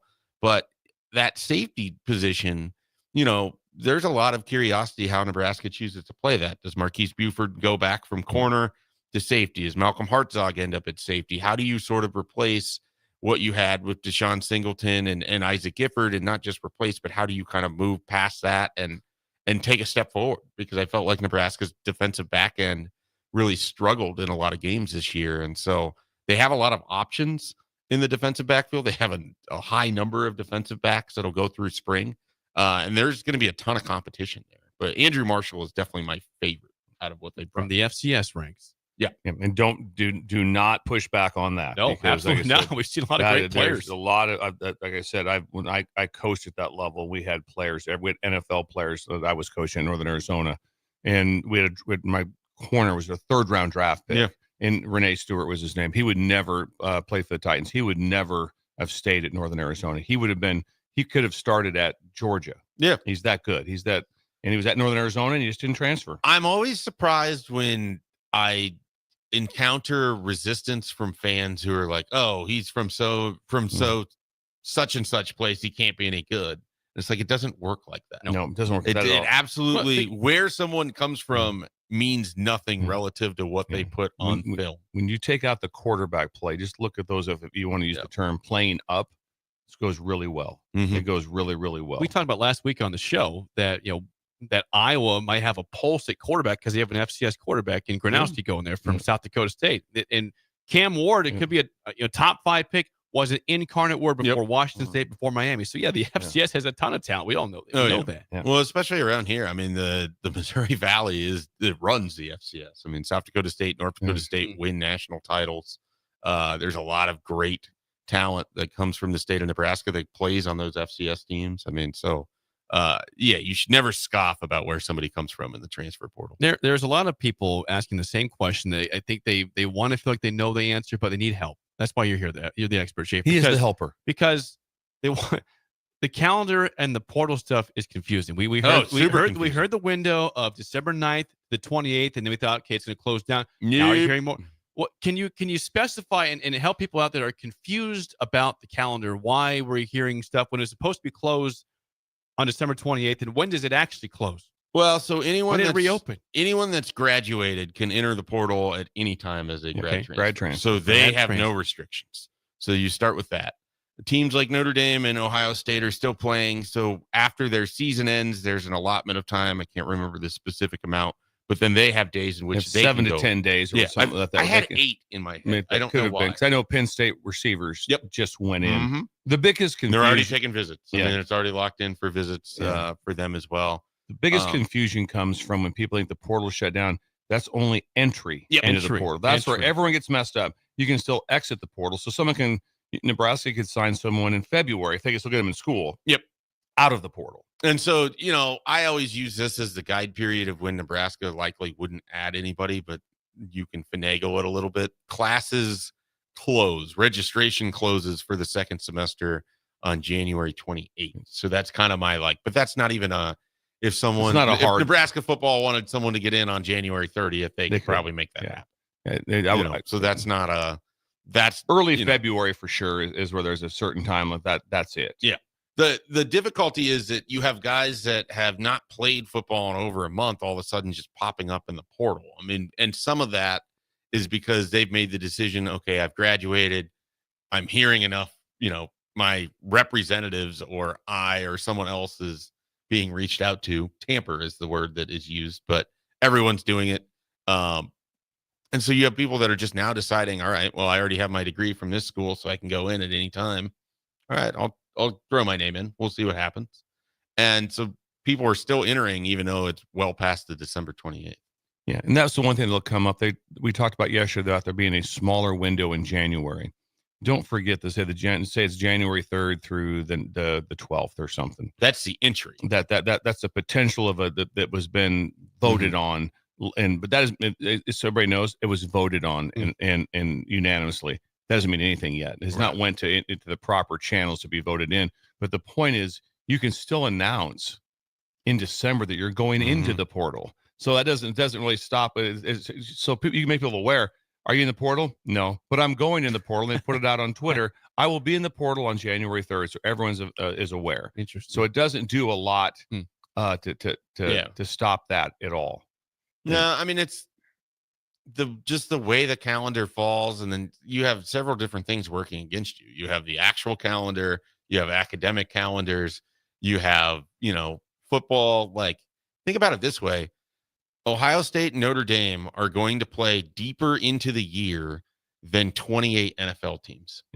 That has never happened. No, never happened. That's wild. So, like, that in itself has prompted so much change in college football, and it's only going to, because those programs are going to argue that they didn't get to benefit as much as everybody else did during this period of time because they had to play games and prepare for it and couldn't recruit and yada, yada, yada. The argument against that is you're playing in the national championship. Yeah. That in itself is as good of brand recruiting as you're going to get. Yes. The football forever was a one-semester sport. Yep. It was a one-semester sport, and it ended January 1st. That's when, for whatever the first 200 years of football, which isn't quite accurate, but it ended at that time. Then it went a little bit beyond, but still, even the BCS was still within the calendar. Then it went to the 14. Then it went when I was part of a national championship at LSU. Our players, freshmen that were enrolled at LSU, took a van to the game. Yep. Because they'd already started classes, and they went to the national championship. Nebraska had freshmen that flew to New York to practice. Caden Vermoss is playing Class A football in November, gets knocked out of the playoffs. 5 weeks later, he's in, like he's in Lincoln getting prepared to go to New York City. Not going to play, but he's there with seven other freshmen just getting prepared with a college football. It's insane. Yes. I want to ask you this because you fall kind of perfectly on either side of it. There was also a time in which recruiting guys weren't committing or taking official visits before October. It's like so if you go back, calendar of recruiting on its own has exploded in a way that's borderline nonsensical. If you went back in recruiting with a late signing date, which was always the first Wednesday in February, is when that was. So it was awesome. And just give you an example at Nebraska. We would have a few official visits come in December as we're preparing for an Orange Bowl game. Not that many. That everyone else came in January. Yep. That was when official visits started, was in January. I can remember just a couple of in season. I remember going to the Cornhusker and picking one recruit up when we played Oklahoma or something. One that came in on the weekend of a game. And so it's so different. I mean, so your main time was January. Wild. Also, the wild part about it was, I mean, say 90% of the time, probably more, maybe a little higher than that, but 90 for sure. When those kids showed up, they showed up by themselves because you couldn't pay for the parents. Yeah, parents weren't paid for. What it was, the rule was if they come on the trip, we can pay for their room, and we can do that for them. They got to pay their own plane ticket on that. So all these kids were going on trips by themselves.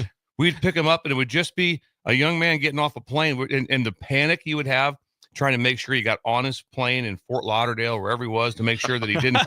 Oh, it was insane. Number of times I got a call like at 4 a.m, flight screwed up, and it's like just panic sets in. Around here, because all these visits are happening in January, you have snowstorms. I mean, I remember Ralph Brown talking about just being in Lincoln during his flight got in from LA, just massive snowstorm. He's like, it's the coolest thing ever. Yeah. It was just at house parties the whole weekend when I wasn't with the team. It was the greatest. Yeah. So. And so there's all these cool things that happen.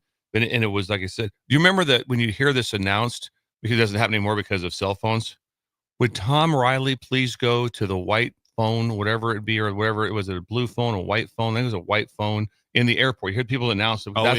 Because that was back when you had to, and they would pick up and they'd be like, well, we have a message for you from that. So we would call airport. So I'd be on the phone to an airport trying to page a recruit and hoping he hears his name announced over the speaker to come Yell to the it phone. louder, please. Yes. Make sure he knows. And a number of times you hear this voice, hello? And I'm like, hey, it's Coach Busch. Hello? I'm like, hey, it's Coach Am I in Busch. trouble? Your flight got moved, whatever. Oh, it was hilarious. The stuff that would go on and just to make sure. And there a lot of times, because there was with no cell phones, you would be at the airport and you just hope he comes off the plane. Yeah. You just hope he comes off the plane and you send him hard tickets. You send him hard tickets and you just hope like that. You're like, please. There's been times I've been like, also we get to the Friday night and it's like so-and-so. So-and-so and so-and-so's they're not here. Where are they? Not sure. They didn't get off the plane. That's true. Great. You'd be standing there and they come off the plane. I remember standing there with my buddy one time like that. And my two guys got off and his did. And I'm like, oh, could explain that one, don't you? Because you couldn't get a hold of them at different times. You're just kind of hoping it worked out. You know what it was? Better times. I can't imagine that would be. Just imagine no cell phones for anybody. That's how, and to get them on a trip, to get them to their flight, to get them all these things happening. You got to get off the plane. I talked directly to someone working for like Delta at the gate. Hi, how you doing? This is Coach Busch right there. Right. Okay, a little problem here with Timmy. All right, so we got to do this, and this, and then you're trying to get it paid for and all the stuff to get done.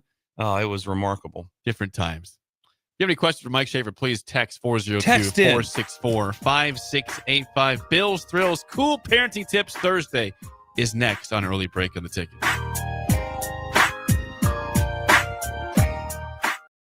You're listening to Early Break with Steve Sipple, Jake Sorensen, and Bill Busch. Sponsored by Midwest Bank on 93.7 The Ticket and theticketfm.com.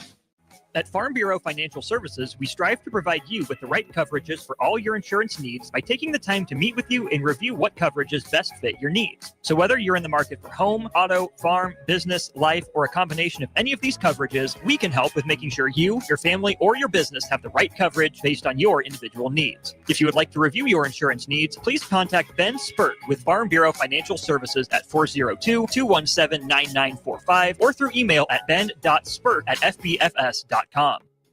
Perch Merch is your one-stop shop for all your printing and promotional needs in Lincoln, Nebraska. They specialize in screen printing, embroidery, vehicle wraps, window wraps, print collateral, promotional products, and signage. At Perch Merch, they are committed to delivering high-quality products and exceptional customer service. Their experienced team of designers and printing professionals will work with you every step of the way to ensure that your vision is realized. Call for a quote today at 402-217-5212 or go to perch-merch.com.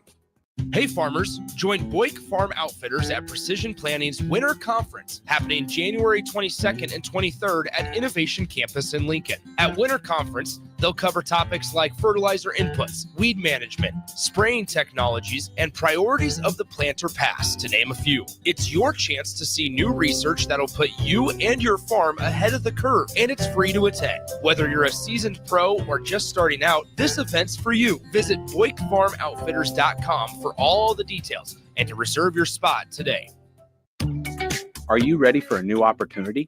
Check out Sandhills Global. Join a dynamic team where your skills are valued and your career can soar. We offer full-time positions with a 4.5-day work week, competitive pay, excellent benefits, and a positive work environment. From IT and marketing to sales and finance, we're looking for talented individuals like you. Apply today at sandhills.jobs and take the first step towards an exciting future. That's sandhills.jobs. Don't wait. Apply now. Hockey Fights Cancer Night with the Lincoln Stars is Saturday, January 18th, as they host the Muskegon Lumberjacks.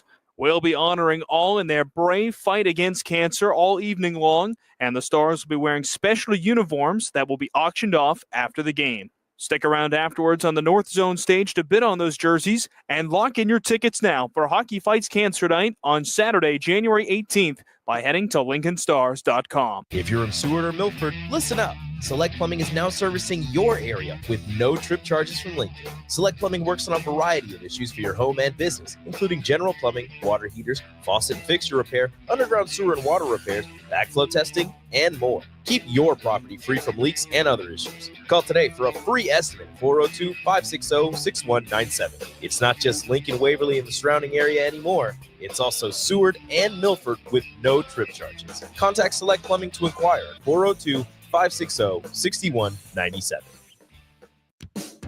Ever wish you had another light switch on the other side of the room on a dark night? How much better would you sleep at night if you had a ceiling fan in your room? The High Electric Service Department is here to make your electrical what-ifs a reality. Whether you're looking to replace some outdated light fixtures or brighten up your counters with under-cabinet lighting, High Electric can handle all types of residential electrical installations and services. Give Erica a call at 402-466-6606 or visit high-electric.com to get started. Make the 2025 deer season your best yet. Come to the Nebraska Deer and Game Expo Friday, January 17th through Sunday, January 19th. Check out the hunting seminars, browse the hunting and outdoor exhibits, sign up for the 360 blind giveaway, compete in the Big Buck and Monster Shed contest, try the 3D shoot and more. Get tickets at the door. The Nebraska Deer and Game Expo, January 17th through the 19th at the Sandhills Global Event Center. 84th and Havelock in Lincoln, presented by Whitetail Properties Real Estate. Wrestling fans, it's time to elevate your game, just like Stevens & Smith Construction does for your concrete needs. As your full-service concrete contractor, we deliver solid results every time. From singles to doubles, fighting for inside position to scrambling reversals, we know how to pin down quality and slam expectations. Stevens & Smith Construction, a proud sponsor of Takedown Tuesdays on 93.7 The Ticket, where Husker wrestlers bring you all the action. Don't stall. Stevens & Smith Construction is here to help you build a concrete foundation for the win. Check us out at www.stevensandsmith.com because stalling is a penalty and winning is the only option. M Suits Clothiers, Lincoln's favorite men's store. Family owned and operated, located 1 block south of 56th and Pine Lake Road. The end of season clearance is going on now with up to 50% off. Stop in now for best selection on sweaters, outerwear, suits, sport coat, dress pants, and dress shirts. M Suits Clothiers, your menswear store. Men's health is not a game at Limitless Male. It's serious medicine. We're not a West Coast franchise with a one-size-fits-all approach. Every man is different. Some men require more or less testosterone to feel their best. At Limitless Male, we safely monitor your labs and symptoms along the way and adjust your treatment as needed. The only thing cookie cutter about Limitless Male? The incredible results men brag about. Schedule your free consult at limitlessmale.com. We're on the air. Back Well, party's starting early today, isn't it? to more of Early Break on 93.7 The Ticket and theticketfm.com. Once again, the Mike Schaefer Hour, sponsored by Schaefer. Ben Spurk of Farm Bureau Financial Services. Please call or text Ben at 402-217-9945 for any questions on insurance at all. Ben will take care of you. Ben Spurk of Farm Bureau, 402-217-9945. It is that time on a Thursday where we fire up Bill's Thrills. And today is cool parenting tips. So without further ado, here we go. Some call him the most interesting man in the world. That is setting up the morel mushroom bonanza. Oh, yeah. is it gonna be a bonanza? Mushrooms grow better with thunder and lightning. Others call him Coach. But to everyone else, he's Bill. I want to get one of those military ab stimulators for us to wear during the show. Have you seen? I sent it to you today. It's time for Bill's Thrills on Early Break. Sponsored by Dirk, Scott, and Ty at Mid-Plains Advisors. Yes, as always, Bill's Thrills, sponsored by Dirk, Scott, and Ty at Mid-Plains Advisors, the ATMs, the cash cows of Lincoln. Call them at 402-730-7387 for a free consultation to plan your financial future today. Bill, it is a cool parenting tips Thursday. What do you have for us today? Well, this just kind of hit me, just smacked me right in the face looking at some things on social media. The kids' chronological line is divine. The kids' chronological line is divine. Last is a blast. And I'm seeing this, and I've been documenting this for a long time I'll just take my nephew for an example. Skylar Schindler, Laura Schindler, it's his wife, and they have 3 kids. Last is a blast. Their youngest one gets drugged to every event of their older brother and sister. They get to have that that happen to them, where they go to every event, they watch them play basketball, they watch them play soccer, they watch all, and they have fandom. They are fans of their older brother and sister.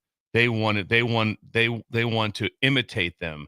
They want to be like them. There's a dribbling video thing that my sister bought Sawyer Schindler, the oldest one. So he practices dribbling and watching this video, and he does it. Guess what Nolan does? He gets the ball out and tries to dribble. Can't do it yet. He's not big enough to do all these things, but he gets drugged to everything. It doesn't go in reverse, because it's not all of a sudden reverse when you're the oldest one right there. Your life's moving on when all of a sudden the youngest one is starting to play T-ball and all those things. It's not the same. To be the youngest is the best. They get drugged to every single game there is, every difference, because they have to come. We have no place to put you. You're coming with us. The older ones don't have to go. Nope. They'll be old enough to be like, going, no, I'm not going. I'm staying home, or I'm going, or they have my own practice. I'm in my own sport or club or whatever it is. I'm in the chess, whatever, you name it. Right. They're in it. It's not the same. If you're last, it's a blast. I mean, you get to go to everything. And then also like that, you idolize your older brothers. You just watch them like, this is so cool. It doesn't flip the other way. They'll miss some contests. Their youngest one won't miss one. He will not. He'll see every one of their soccer games, every one of their basketball games, all these games. The older ones, they'll miss. They will not. It won't. It doesn't go. They don't play it back.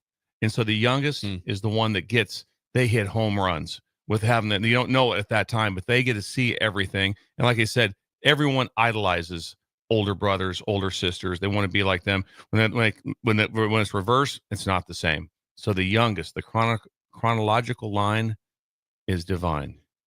Any take on that, Schaefer? Well, I am the youngest in my family of 3, and so I can definitely speak to going to club soccer and baseball and all of that stuff. I hope he's listening. I'm not sure if he is, but I would never say that I idolized my brother when it came to the athletics. But what I did love about it is that there was usually other youngest that were there as well. Yeah. And you would just band together to go hang out at these never-ending soccer day-long tournaments or baseball or whatever it was.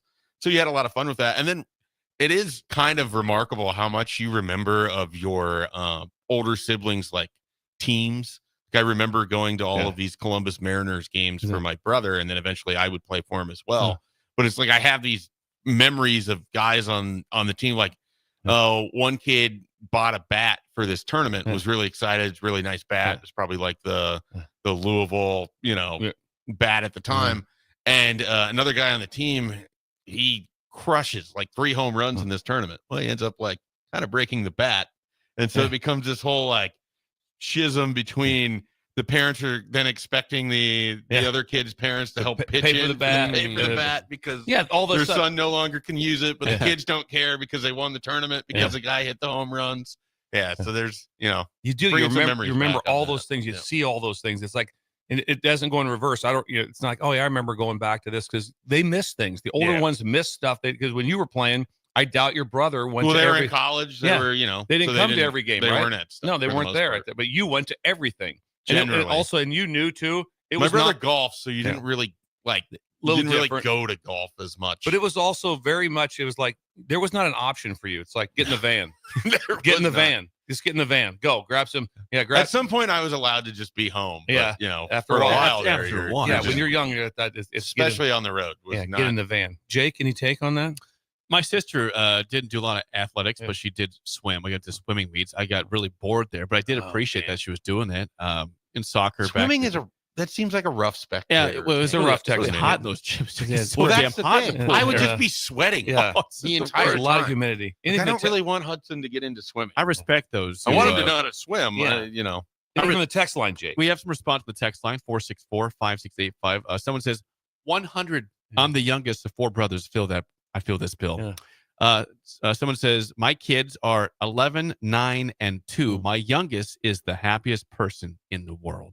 Yeah, he gets to go to everything. He's part of the whole deal like that. As I said, it was when I see him, when I see the youngest one of my nephews, I'm just like, that is, I mean, he's having fun at the events too. He's not mad to go. He's like no, like you said, there'll be other people there. There's things going on. Things to do. Is he really watching that close to see if he made? No, not really. But he does when they're doing stuff around the house. He gets involved. All of a sudden, he's playing. So it's really, really cool stuff. Sometimes you think, I'm the youngest. This sucks. It's like, no, you're the one that. No, has I've never wanted to be anything but the youngest. Yeah. The benefits of it far outweigh absolutely. whatever negatives would be there. 100%. The Texas Casanova, a couple more here, says, I was the ball boy for my 2 older brothers' varsity football teams. It made me a better football player by watching them from the sidelines and hearing the play calls. Worth it to be the youngest. Oh, see, there it is. The Texas Casanova. He hit it. I got fired as a ball boy. You got fired? What were you jacking Well, around? I don't know if fired would be the right term. They were like chosen at random in Columbus, but my sister had a connection to the football coach, and so I did it a couple times, and then I was just like not ever asked again. I think I was maybe not good enough at getting the sideline official the ball. Yeah, you'd like to at least kind of known what happened. I'd like to get some. There was no performance review. If anybody knows what happened, Eventually, why Jacob was happened, my geometry coach, and I don't think he remembered why I was no longer invited back to be the ball we'd like boy, to get to the bottom of this. This is kind of a controversy. Yes, I've got to go to meet my dad for a doctor's appointment. Okay, he's going down, so he's going to see his cardiologist today. He had a heart attack for last week, so I'm gonna go check some things out with him. So I will be the parties to the game show. You're on your own. Okay, well, Bill, thank you. That was Bill's Thrill, sponsored by Dirk Scott and Ty at Mid Plains Advisors. Bill will be back tomorrow. So right now it's just you, Schaefer. All right, for the game show. So today it's Shut Up Sipple. It's Good Luck Bill. Today it's Shut Up Schaefer. So if you think you can beat Schaefer in trivia, today's topic is Throwback Thursday. Oh no. Get it pulled up here. We got the 2 music ones as well. Is this back to the original? No, not that. Okay. No, this is I didn't address this just because of the other stuff in the first hour, but Quinn Ewers is going to the draft, which means it's Arch Manning time at Texas. So with that, I know he's not Peyton or Eli's son; it's Cooper's son. Mm-hmm. But I'm trying to tie things together. The here, Manning, the Manning family. So because Arch Manning likely the starter at Texas, we're doing the 1998 NFL draft when Peyton Manning went first overall. All right. Oh, sorry, first overall. No, Peyton Manning went first, then Ryan Leaf. That's right. Yes. Yep. Very famously, the fine. Colts took Peyton Manning That's over. right. First of all, if you think you know the 1998 NFL draft, please call us right now at 464-5685. Shut Up Schaefer starts right now. We've all been there. You're listening to the radio, and then that rage starts to grow inside of you. It starts to consume you. It gets to a point where you just want to yell, "Shut up, Sipple!" No, sorry. I'm sorry. Well, here's your chance. It's time to shut up, Sipple. Call now to play. 464-5685. Shut up, Sipple. Brought to you by Bagels and Joe. Sip is not here, and Bill had to check out. So with that being said, it's Shut Up Schaefer today. You are very good at trivia usually, Schaefer. I like trivia. You pride yourself on trivia. Have not been able to play trivia since having a child, so that has. That's why you're here. We try to give you a trivia. This is the closest here. I get to what used to be, a kind of a weekly staple for a couple years there. Well, this is bringing back memories in a better time. We got Scott got scared. Try somebody else. Scott got scared. I mean, Schaefer, you are intimidating when it comes to trivia. You haven't done it for a while, so when you get the chance to do it, people might get scared off. I mean, I'm not going to say that I guarantee a victory here by any means, but I feel good about the draft. This was the time, in my life where I cared a lot about the draft. You were locked in. Had the magazines, read the paper at length there as well. Yeah. Same here. I was 7 in 1998. I don't think I really 10. I think I started caring about the draft in about 2001 or 2, like after Nebraska, made the championship and lost to Miami. Okay, we got Nate. Nate, how do you feel about the 1998 NFL draft today? I'll give it a shot. All right. Okay. No lifeline. Mano y mano. All right. Let's do it. Nate gets the first question here. Nate, here we go. What Florida running back did the Jaguars take 9th overall in the 1998 NFL draft? Fred Taylor. Brilliant. Wonderful running back, Fred Taylor from Florida. That's correct. 1-0 lead. Schaefer, first question, down 1-0. What linebacker from Auburn did the Bengals take 13th overall in the 1998 NFL draft? Is this Spikes? Takeo Spikes. I couldn't pronounce the first name. Great first name. Takeo Spikes is correct. Tremendous player. He was very good. Used him a lot in Madden at that time. 1-1 tie. Back to you, Nate, for the lead. What Hall of Fame Michigan cornerback did the Raiders take 4th overall in the 1998 NFL Draft? Brilliant! Had to get a layup in there at some point. Charles Woodson is correct. 2-1 lead. I'm a Raiders guy. Oh, you're a Raiders guy. You had to get that then. Schaefer, I think you'll get this. This is for the tie to go to the tiebreaker. Here, last question down 2-1. What Hall of Fame offensive guard from LSU did the Steelers take 26th overall in the 1998 NFL Draft? Hall of Famer. I don't know because of the LSU. I'm just guessing because it's a name. Is it Alan Faneca? It is Alan Faneca. Way to guess. That was 2-2 tie. Shape, this goes to you, and Nate will go over under your number. Speaking of Fred Taylor, how many regular season rushing touchdowns did Fred Taylor have in 13 NFL seasons? I will say that 2 of those were, one year he had like 1 game, and then another year like 2 or 3 games. So he had 2 very much so injury-hampered seasons of 13. It's for Schaefer here. No, I thought he was. I thought you were thinking. So we'll set it at 75. Okay, over under 75, Nate. That was kind of going to be right in my number. In 13 seasons. Mm-hmm. The number is 75. I'm going to go under. It's a good guess. 66, the number for Fred Taylor. 66. Yeah. I didn't think he got into the 80s, and then I was like, I don't know how much lower I want to go than He was that. very good. Yeah. Very good running back. No, he's a great running back. Very good running That was a great draft class. Man, we went 4 for 4 today. And yeah. Great job, Nate. Yeah, Nate, nice win. We'll get you bagels. Thanks for calling in and calling down the road. Thanks, guys. That was a wonderful, good job. 4 for 4, we'll take that. And your guess was good. Oh, 66. Yeah, that was a good number. You put out there. Wasn't an embarrassing number. Do we think that Sipple would have gotten either of Spikes or Faneca? No. Faneca, I'm not going to – I don't remember him from the draft. I just know that's a Steelers Hall of Fame offensive line. I'm trying to think which ones these guys would have got. I think, Sip should have got Charles Woodson, right? I would think he would know Charles Woodson. I would think he would know Fred Taylor possibly. I don't – Spikes, I kind of doubt I don't it. think Spikes, and I don't Bill think might have got Spikes. Faneca. Spikes was so He was good. awesome. He was only a 2-time Pro Bowler, I'm pretty sure, by the way. Did he have because there was a Spikes that was on Florida that ran into a bunch of legal issues. It Brandon Spikes? Was that like a brother or anything? I don't know for sure. Yeah. He was pretty good too when he was. Yeah, he was. When he was in trouble. Right. But Takeo was awesome. He was really good. He was really good. He was a great. You get him in Madden. He'd be set at linebacker. Do you think? Okay, so Quinn Ewers going to the pros. If Arch Manning is the guy for Texas next year, can they follow up and get to another Final Four or a semifinal? Is he as good as Quinn? I don't think that Quinn Ewers was so exceptional. Like I think why Texas's offense was good is Steve Sarkisian. So I would agree with that. I think Arch Manning can step in and there's not going to be a large drop off of play there. I wouldn't be excited.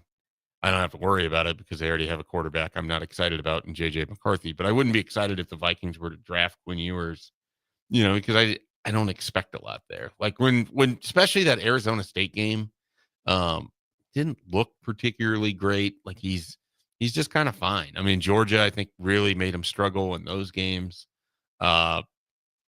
I wouldn't be that excited about Quinn Ewers, and I can't imagine he goes higher than like 3rd round. I would agree with that. I'm surprised he's actually coming out because I think I would make think more he money could go into the portal, year. and a quarterback needy team would, he's going to make more money than he would as a 4th round or 5th round draft. We will keep Schaefer here for the spillover next, and I have an important Minnesota Vikings question for him after the break. Yeah, I thought I was going to avoid it. Nope, that's next on Early Break of the Ticket. You're listening to Early Break with Steve Sipple, Jake Sorensen, and Bill Busch. Sponsored by Midwest Bank on 93.7 The Ticket and theticketfm.com.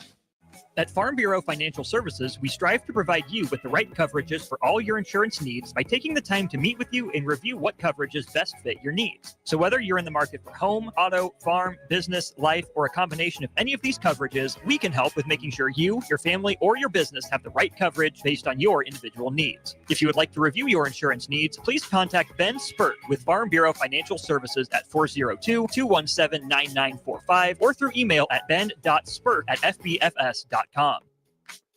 This is Lincoln's home for sports talk on the FM dial. Also online at theticketfm.com. On the internet. KNTK FM Firth, 93.7 The Ticket.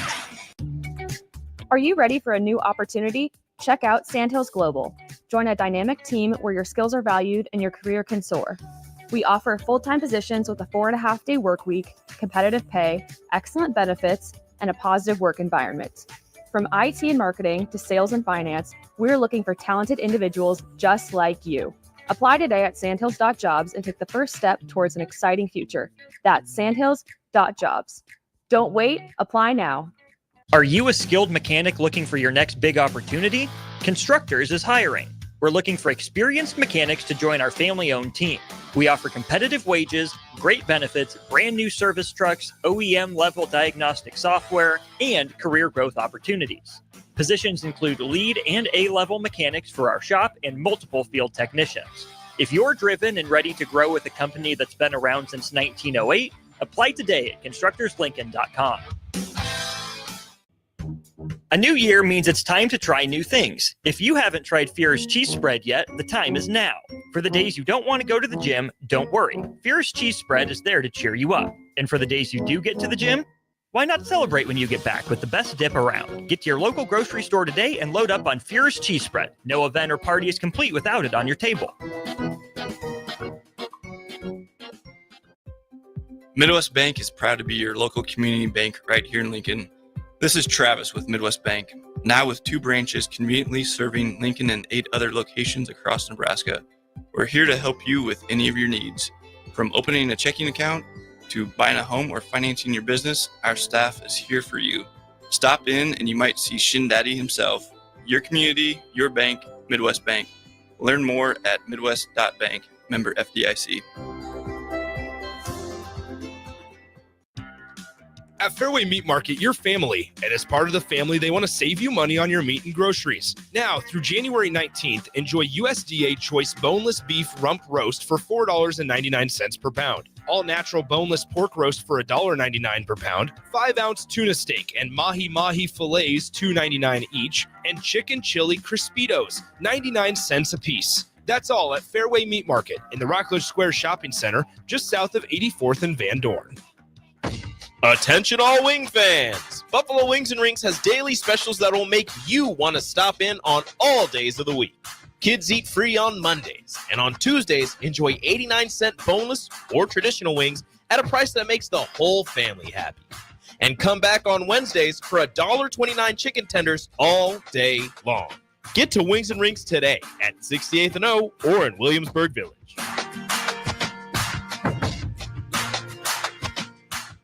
Have you been injured in an accident and don't know where to turn? Do you need a lawyer you can trust to handle your case with professionalism and compassion? The attorneys at Liberty Law Group understand that a call to an attorney is a call for help. If you've been injured, we want to help you. Liberty Law's experienced attorneys are committed to the pursuit of justice for those injured. Contact us for a free consultation by calling 877-42-LIBERTY. Call Liberty Law and find out how we can help you get the compensation you deserve. Call 877-42-LIBERTY. Liberty Law Group, trial attorneys you can trust.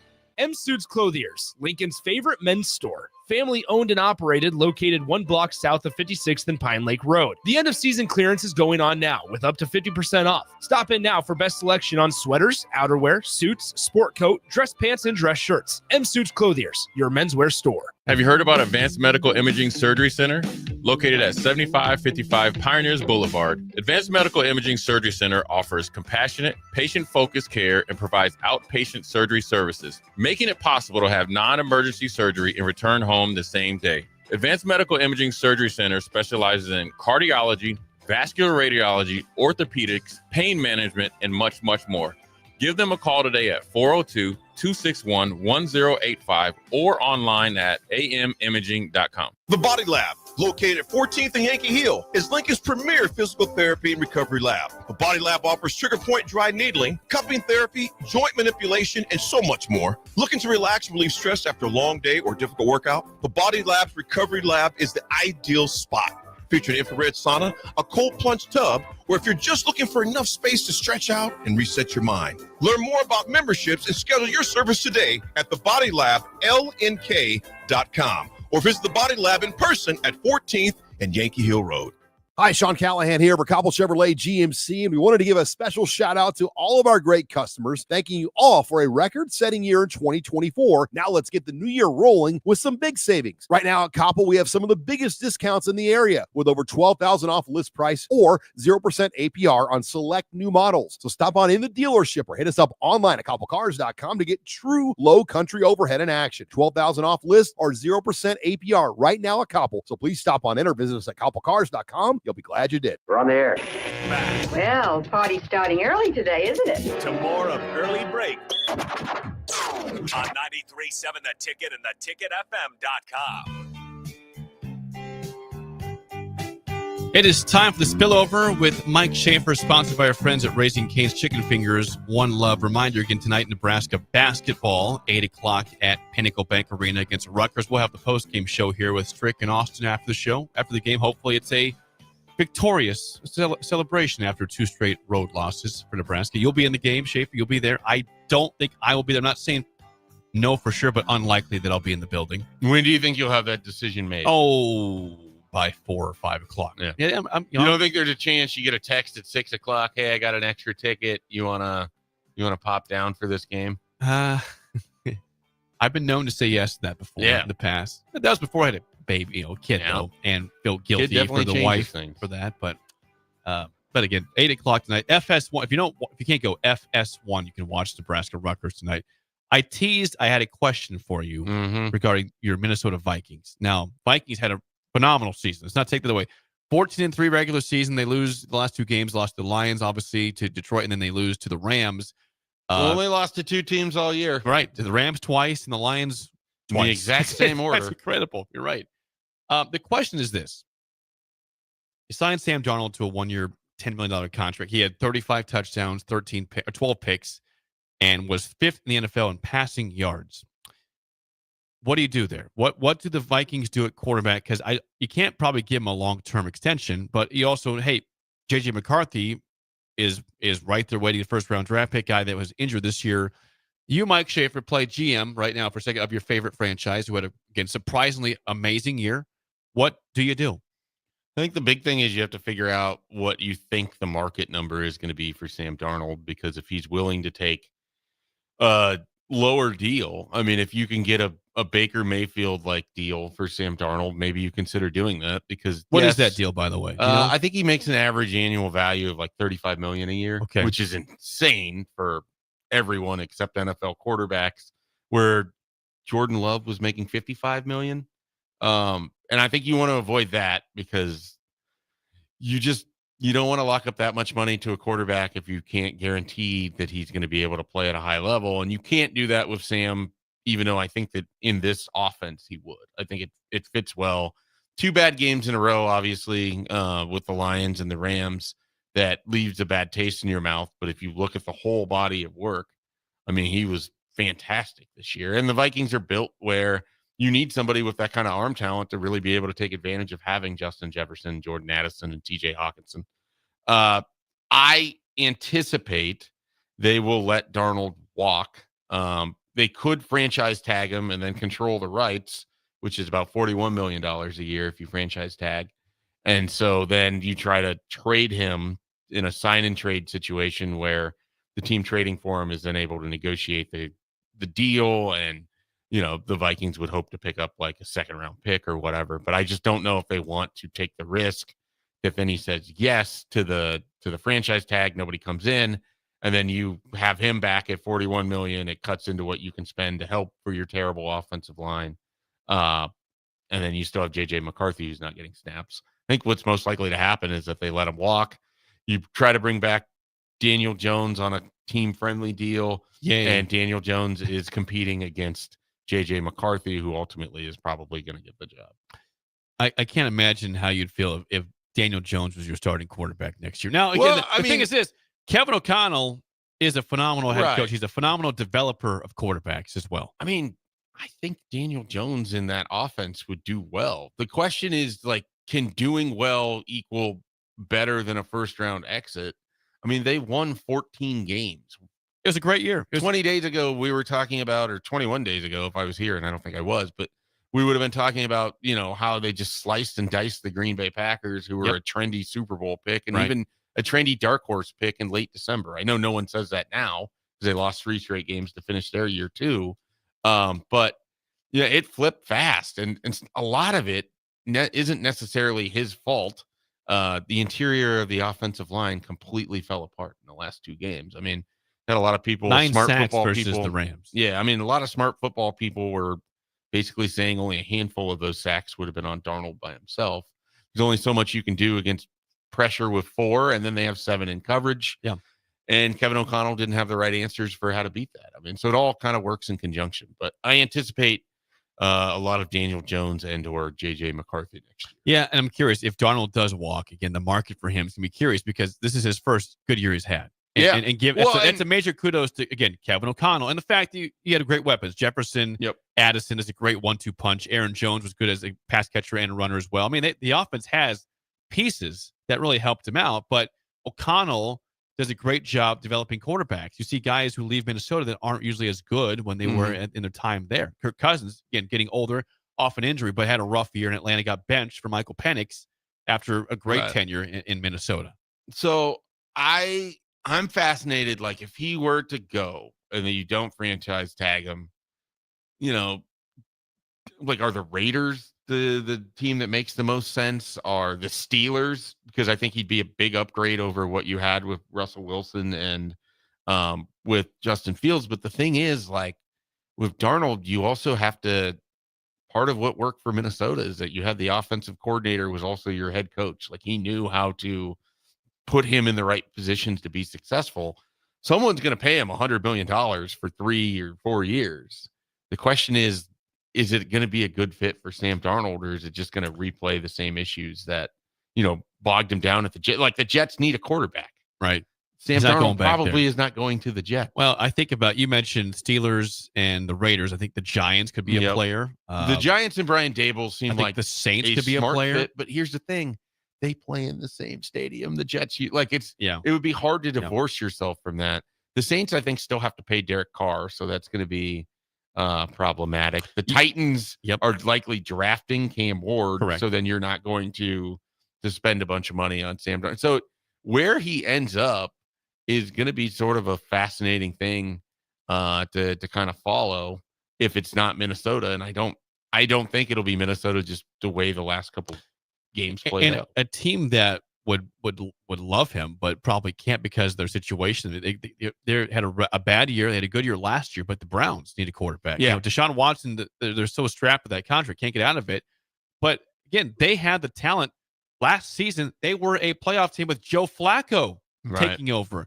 They have decent receivers. The O-line kind of fell apart. Like they just, everything snowballed badly for the Browns, but if they could get back on track, they have talent on that roster, and Sam Darnold could be a guy that helps them out. But again, it'll be interesting. I guess I would guess Raiders for Sam Darnold, but they also need to draft a quarterback probably too. And the thing is, if you're Darnold, like, is that organization going to put, one, you don't know who the coach is going to be.